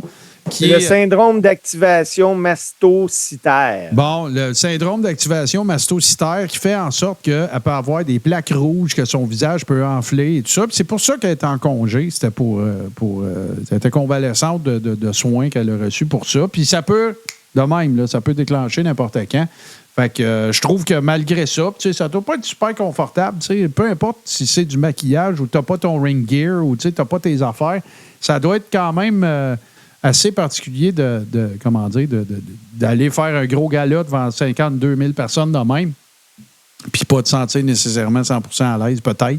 Fait qu'en tout cas, mais grosso modo, l'Elimination Chamber, je vous entends, je vous écoute, c'est que c'était bon, Rhea Ripley, c'est que c'est prévisible, je pense que c'est le bon mot, parce que c'était pas mauvais, mais personne n'a fait comme wow, il n'y a pas eu de moment comme ça. Tout le monde qu'on pensait qu'ils étaient pour gagner, ils ont gagné. Tous les matchs ont été corrects. Moi, ce que je retiens, c'est que Rhea Ripley est super over, c'est sûr, elle était chez eux, puis que Tiffany Stratton, c'est la future vedette de la I. Solide. Oh, oui, définitivement. Stephanie Stratton, c'est un talent à développer puis à exploiter. Puis, tranquillement, pas trop vite. Puis là, ben, tu sais, tu vas pouvoir intégrer dans ton Big Four des filles, Big Five. Ben, tu vas pouvoir intégrer Jade Cargill, tu vas pouvoir intégrer Tiffany Stratton, tu vas pouvoir intégrer Zoe Stark. Puis là, ben, tu vas pouvoir t'en aller tranquillement vers le futur. Puis tranquillement, les autres vont vont phaser out. Fait que, bien content de tout ça. Puis 5 heures du matin, c'est de bonne heure. Fait que moi, je l'ai pas écouté. Ouais, l'Australie, c'est le. Ouais. Je l'ai pas écouté à 5 heures. Oui, il y a Liv Morgan, mais Liv Morgan, moi, je pense que le meilleur est encore à venir, puis je l'ai pas vu. Puis même si elle a gagné à belt, même si elle est très, très, très, très, très, très, très, très, très, très, très, très jolie, au niveau lutte, puis au niveau personnage, puis tout le kit, elle n'est pas mauvaise. Martin, tu veux-tu me rappeler à quel point elle est jolie? Très jolie. Très, très jolie. Très, très, très jolie. Hey, Liv Morgan. Hey, on fait une petite pause rapide, les amis, puis Steve nous revient avec sa chronique. Mais avant, regardez si c'est beau. Wow! Fait que oui, c'est Matt Riddle avec la ceinture du podcast Le Carré Rond, évidemment, telle que nous l'avons tous les trois, cette ceinture-là. Et avec un GC qui n'est pas starstruck, pas en tout, qui n'a pas l'air d'être en train de saler ses culottes du tout. Et qui a l'air écoute, il y avait peut-être un peu d'humidité au niveau de la fourche, là, mais c'était un souffle quand Riddle a vu JC, puis qu'il a dit à JC, je peux-tu prendre une photo avec ta ceinture? Ça a l'air que JC ne savait même pas que c'était Riddle. Hey, les amis. Il avait été super sympathique. Il passait sur le trottoir comme ça. Il a pris des photos avec 4-5 personnes. Super gentil. On était vraiment peu nombreux à se trouver devant le Centre Bell. J'attendais Steve, d'ailleurs, pour aller voir SmackDown cette journée-là. OK, ouais. Hey, puis tu ne me créeras pas, là, mais Martin, mais Matt Riddle cherchait la porte d'entrée. Oui. Ah, ben, tu sais, juste la face qu'il fait, tu sais, c'est vraiment Matt Riddle. Tu sais, on peut pas. Hey, mes chers amis, on va faire une très, très courte pause. Et, en fait, pendant cette dite pause, attendez-nous un peu que j'aille chercher la bonne. Je vais-tu l'avoir? Tiens, on va aller chercher ça ici. Je vous invite à prendre connaissance du contenu de la dite pause en question parce que c'est un événement qui va se dérouler en fin de semaine à partir de demain, vendredi, 20h. On vous revient tout de suite après avec la chronique de Steve. Singing in the rain. You ain't nothing but a hound dog. I wanna hold your hand. There's a house in you. I can't get no. R-E-S-P-C-T. You're alive. Very superstitious.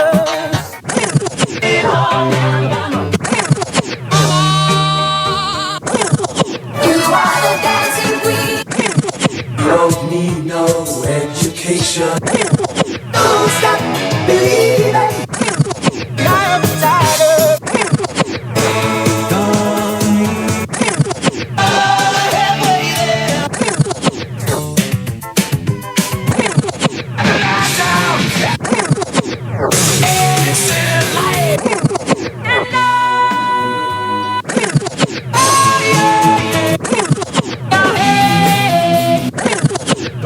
You want what you really, really want? Living la vida loca.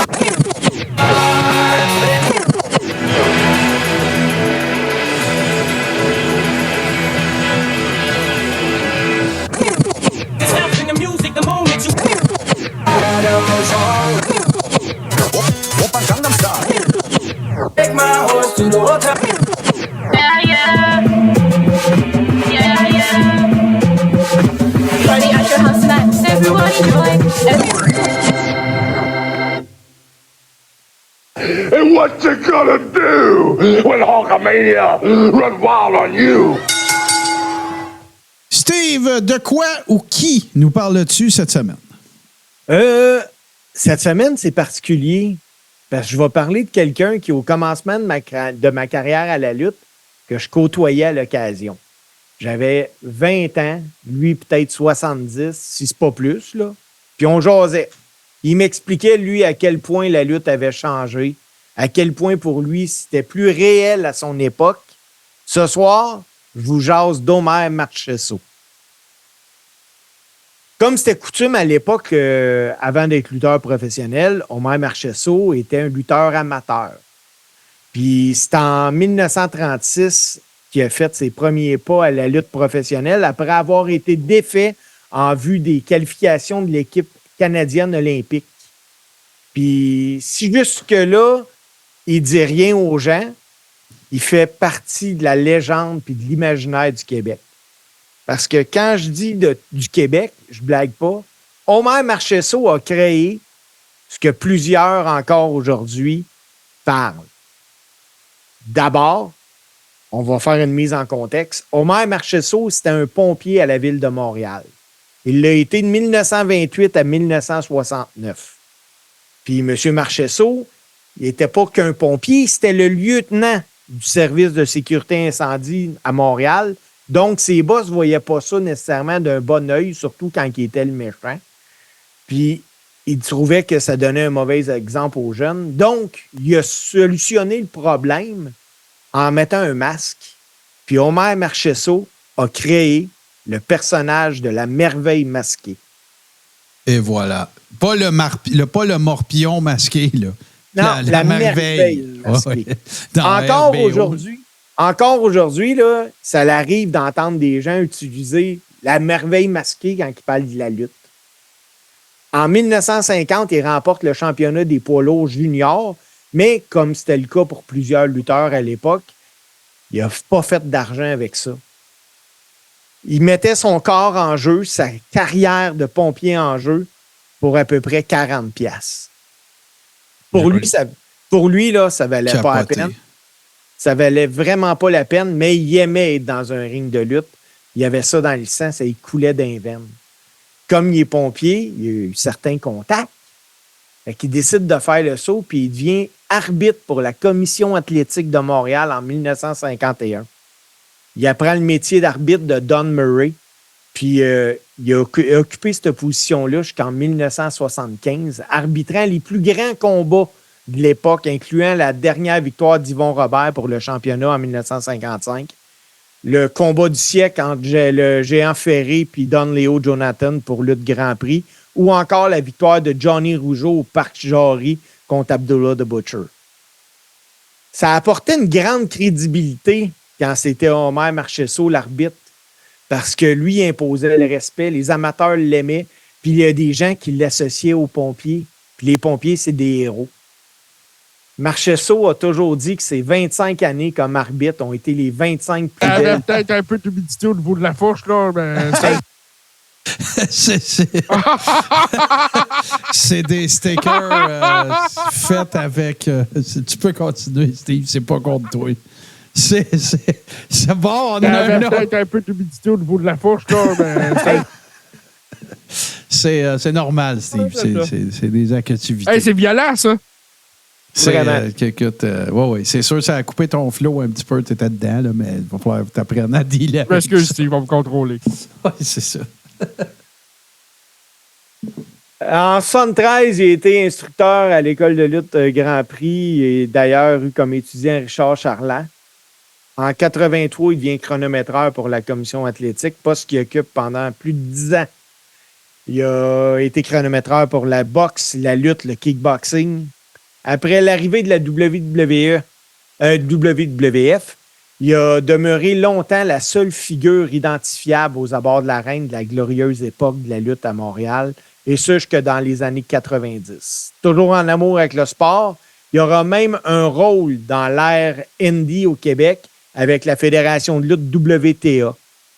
Mais le 26 décembre 1996, Omer Marchessault est décédé à l'âge vénérable de 83 ans.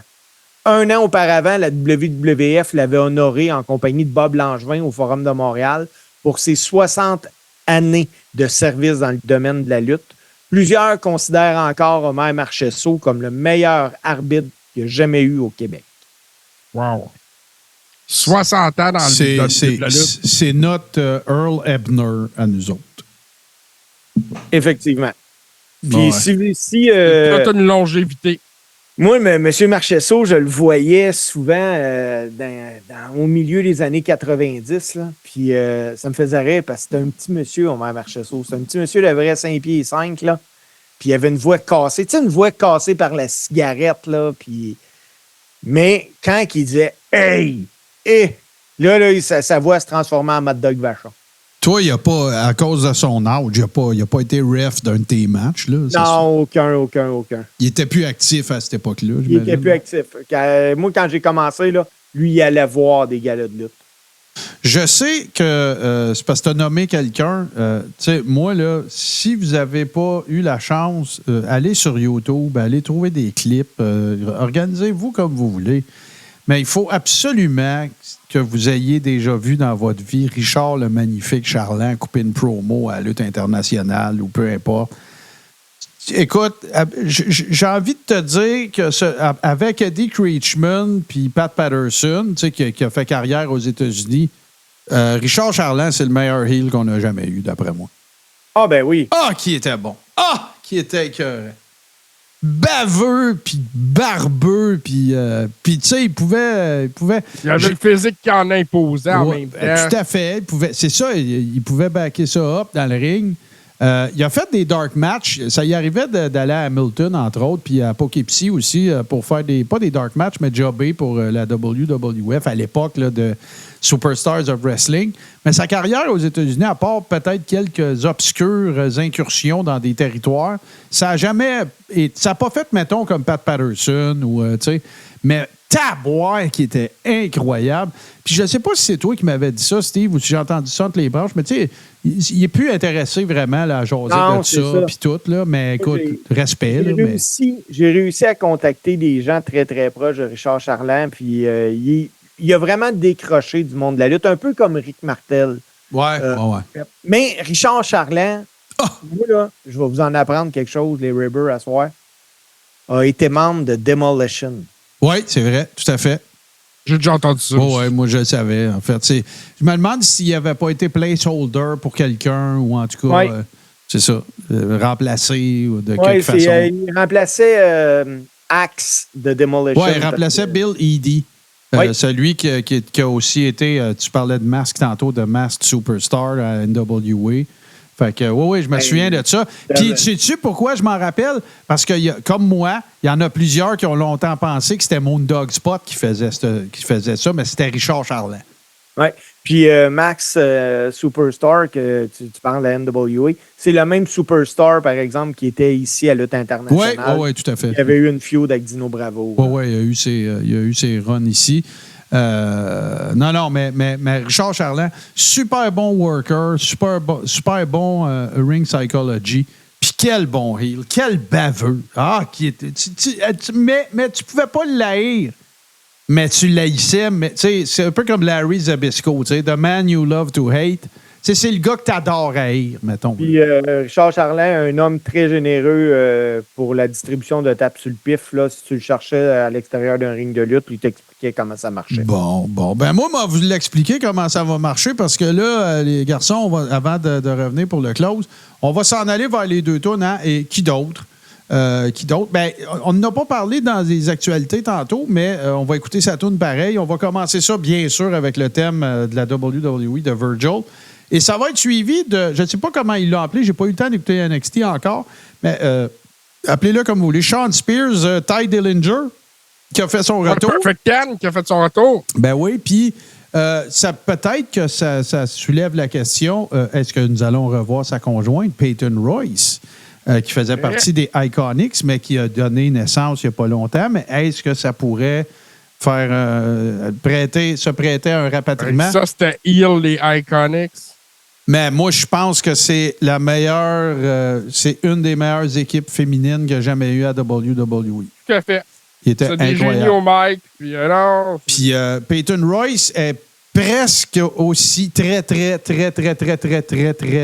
jolie que Liv Morgan. Fait que voilà. Fait que on écoute les thèmes respectivement de Virgil et de Ty Dillinger / Perfect Ten. Puis nous autres, on vous revient tout de suite après pour le close. À tantôt.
10.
Pour Alex, des samedis matins remplis d'art et de zénitude, c'est une vieille habitude.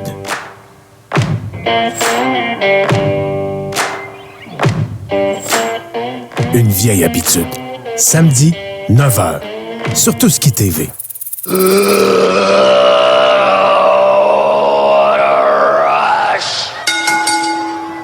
JC, t'es dans un gros spot parce que tu vas nous faire la liste des événements de lutte indie au Québec en fin de semaine, puis il y en a pas mal. Écoute, j'en ai jamais vu autant, Martin. Puis là, ça va débouler. Il y en a samedi, il y en a vendredi. Ça va alterner entre les dates un peu. Puis, veux pas, je vais commencer par prêcher pour ma paroisse. Donc, la BCW, vendredi 1er mars à Sainte-Martine. Ça se trouve au 13 rue Ronaldo Bélanger à Sainte-Martine. Il y a encore des billets là, disponibles en pré-vente sur le point de vente. Naturellement, suivre les réseaux sociaux de la BCW sur Facebook. Toutes les promotions, je vais vous parler des pages Facebook. C'est important d'aller voir ça. Ça a Si l'air vous qu'il y a êtes de la intéressé. pizza. Ça a l'air qu'il y a de la pizza, là. Sécurité. Oui, man, il dit ça. on va avoir de la pizza aussi. Si ça va venir, ça sera pas très long. Ensuite de ça, qu'est-ce qu'on a? On va avoir, si je ne me trompe pas, attends une petite minute, la NSPW. J'ai Ground Zero pour la NSPW, mais c'est la semaine prochaine. C'est le 9 mars. OK. Ah ben. J'ai pas d'autres événements en fin de semaine pour eux autres. Mais le 9 mars, à Québec, au Centre Horizon, il va y avoir Travis Toxic contre Benjamin Toll. Naturellement, la NSPW, une promotion de lutte qui a le vent dans les voiles dans la région de Québec. Ça, c'est le 9 mars, par exemple. C'est pas en fin Le de 9 semaine. mars, oui. J'ai pas trouvé de date plus récente pour eux autres. Je peux OK. me tromper. Pas de trouble. Sinon, samedi le 2 mars, à Saint-Ephraim-de-Beauce, la TUW qui va présenter March Madness 8.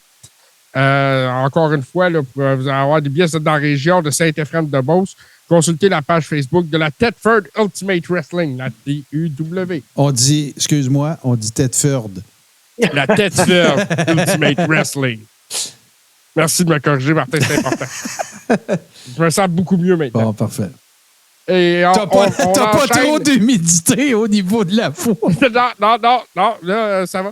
On enchaîne parce qu'on a un gala le 3 mars qui est dimanche.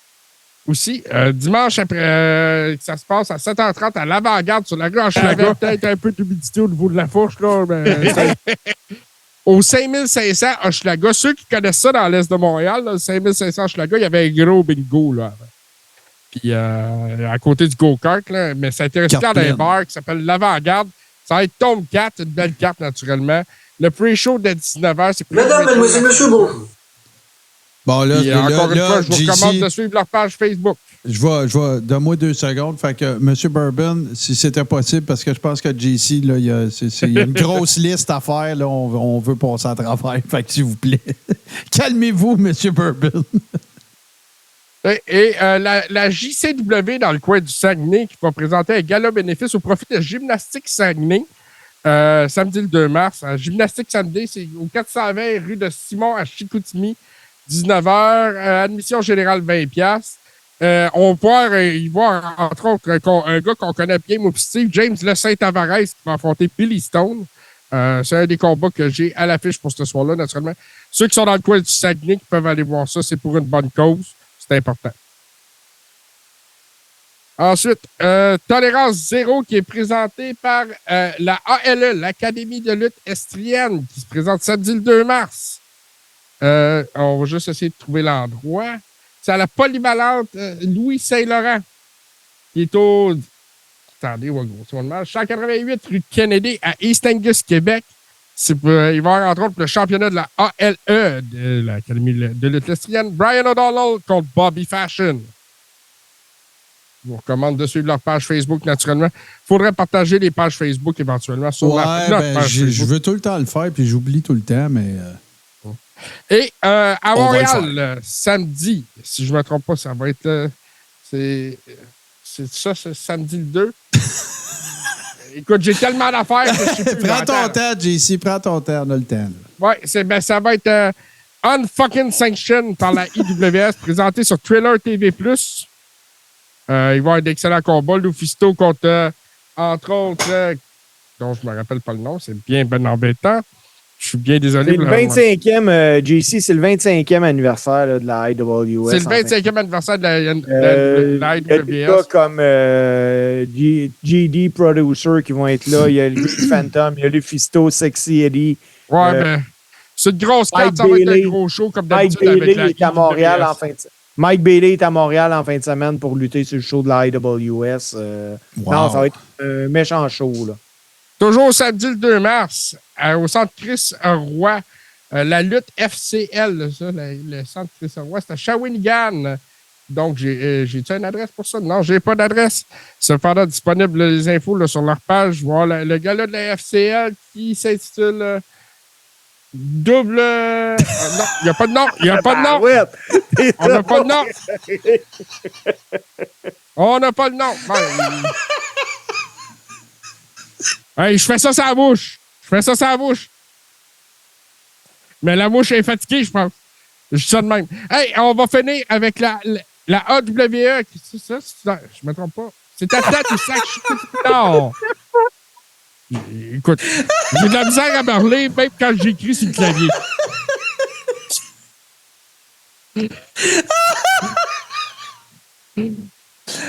Minor, la AWE qui va présenter High Voltage 184 avec le retour de la championne AWE, Casey Diamond, qui va être là. C'est vendredi le 1er mars. La porte est à 20h15. Admission générale 15$, VIP à 20$. 1531 boulevard Tadoussac à Chicoutimi Nord. Puis c'est fini. Là, je pense que c'est la première fois qu'il y aura regurgitation dans le Coréron. Boy, JC, tu m'as Ah oui, c'est vrai, on a vite le rendu le 2 mars avec le Pizza Rumble qui va être à la chute. Le 2... je ne l'avais pas, celle-là. Ben, c'est parce que t'es pas allé voir sa page Facebook. C'est quoi le nom de cet événement-là? Il n'y en a pas! On continue! Bon, je me reprends. Merci, JC, mais 2 secondes. Bon, voilà. Merci, JC, puis on va honorer ce qu'on a dit. Ça, je vais en prendre la responsabilité, parce que j'aimerais ça qu'on... puis si vous pouvez m'aider, gênez-vous pas, les boys, à m'envoyer ça, ou à m'écrire, les gens qui sont dans le chat, à m'écrire sur la messagerie du Coréron pour me donner le nom des fédérations indie que vous suivez. Je suis conscient que je vais en oublier. Je suis conscient, on est conscient de tout ça, mais au moins, on va en lister le plus possible pour que vous ayez une référence. On pourrait peut-être même épingler cette publication-là comme ça. Ce qu'il faut comprendre, c'est que tantôt, Steve m'a envoyé un méga print screen avec une liste incroyable. Ça, c'est chaud là, en fin de semaine. Call ça. Mais moi, j'étais parti, puis c'était un logement. Fait que j'ai collé ça vraiment sur la mouche en faisant des recherches on the fly. Bon, ben écoute, on t'a pas aidé ben, mais la job est faite. J'ai du fun. L'important, c'est le fun. Ouais, puis tu iras t'essuyer à la fourche après. Sur ça, mes chers amis, un gros merci à tous ceux qui étaient avec nous dans le chat. On vous salue. Bourbon m'a envoyé un message aussi, là, ça s'adresse moins aux gens qui vont nous écouter en podcast, mais ceux qui sont déjà sur Tout ce qui TV, restez là parce qu'il va y avoir une édition spéciale de L'Œil affamé tout de suite après le Coréron. Et moi, quand on va terminer le Coréron, je vais aller faire la publication sur nos différents médias sociaux. Donc, j'ai vu une image de dinde. Je vais juste dire ça. Sinon, évidemment, on vous rappelle qu'il y a une somme disponible en rattrapage. Si vous êtes arrivé en chemin, vous rendez sur patreon.com/tout-ce-qui-tv et vous adhérez. Et vous aurez droit non seulement au Coréron, en vidéo avant tout le monde, si vous l'avez manqué, bien sûr, mais à toute la programmation qui se retrouve en rattrapage sur patreon.com/tout-ce-qui-tv. Première affaire. Deuxième affaire, si vous voulez faire partie de la Rib Room et devenir un Ribber, il n'y a pas de coût additionnel. Vous n'avez qu'à devenir patron sur patreon.com/tout-ce-qui-tv et on va vous donner accès, évidemment, à la Rib Room. Mais vous devez nous le signifier au moyen de la messagerie de patreon.com/tout-ce-qui-tv. Même chose pour ceux qui sont déjà membres et qui veulent faire partie de la communauté des Ribbers. Vous devez m'écrire pour me dire « Hey Martin, je suis déjà membre Patreon, mais je veux que tu m'ajoutes à la Rib Room. » La Rib Room, c'est quoi? C'est une communauté privée qui se retrouve sur Facebook et dans laquelle on est aussi niaiseux qu'on l'a été dans les 10 dernières minutes, mais à semaine longue. Alors voilà, c'est pas mal ça. Sinon, on est disponible, bien sûr, en balado-diffusion le lendemain, c'est-à-dire le vendredi vers midi environ. Et puis, donc, voilà, vous pouvez nous transporter partout. Et sinon, il ne me reste plus maintenant qu'à remercier mes comparses. Merci, JC. Mes excuses encore. Je traite de ne pas t'avoir aidé plus que ça. Steve... regarde, on s'en est bien sorti, Martin. Bon, parfait. Et je veux juste saluer un autre chum Ribber, Martin, avant de quitter, parce que demain, je vais être assisté d'un Ribber sur le bord du ring. Ça va être mon sonnet de cloche officiel. Je veux juste saluer Guillaume. Oh, yeah! Qui va se joindre à moi pour vivre une expérience de show de lutte de l'intérieur. J'ai hâte de voir ce qu'il va en penser. Bon, écoute, amusez-vous bien, messieurs. Steve, un gros merci. Toi, tu n'as pas des annonces là, que tu voulais nous faire? Là? Il te resterait une couple de secondes ou tu veux attendre? Oui, je peux vous faire ça. Premièrement, je vous annonce que demain, en finale à la BCW, je vais affronter Jérémy Prophet pour le championnat de la BCW. Oh, yeah! Puis, samedi dernier, on a eu des discussions à la GPW et je peux officiellement annoncer que j'ai accepté d'être en action au Centre Slotch Poppy le 15 juin prochain. Si vous voulez des billets, le GPW sur Facebook, on y attend environ 4000 personnes. Nice, très nice. On va avoir des invités spéciaux ce soir-là, Steve, parce que j'ai pu comprendre. Oui, il y a Tugboat, tant qu'il ne fait pas le Shockmaster. Monsieur Fred Ottman, de son vrai nom. Fred Ottman, oui. Tant qu'à être dans le gore depuis 2 semaines, il va avoir également le $1 Million Man, mais sans Virgil. Oh, sacrifice. Oh. Hey, c'est là-dessus qu'on va laisser ça pendant que Steve a l'air d'un sans-dessin. Alors, raison de plus pour être des nôtres les jeudis 19h sur twitch.tv/, tout ce qui TV. Parce que c'est au cours de ces moments-là que vous pouvez voir Steve en totale perte de ses moyens, comme c'est le cas actuellement. Sinon, on se laisse sur le meilleur mash-up de musique de lutte d'un show de lutte old school présenté les jeudis à 19h sur twitch.tv/, tout ce qui TV. Il est après m'avoir. Et c'est l'œuvre de mon grand chum Super Dave Bérubé. Faites attention à vous, faites attention aux gens autour de vous. Faites pas de joke cringe parce que vous allez avoir l'air niaiseux. Et nous autres, on se retrouve la semaine prochaine. Salut tout le monde. Portez-vous bien.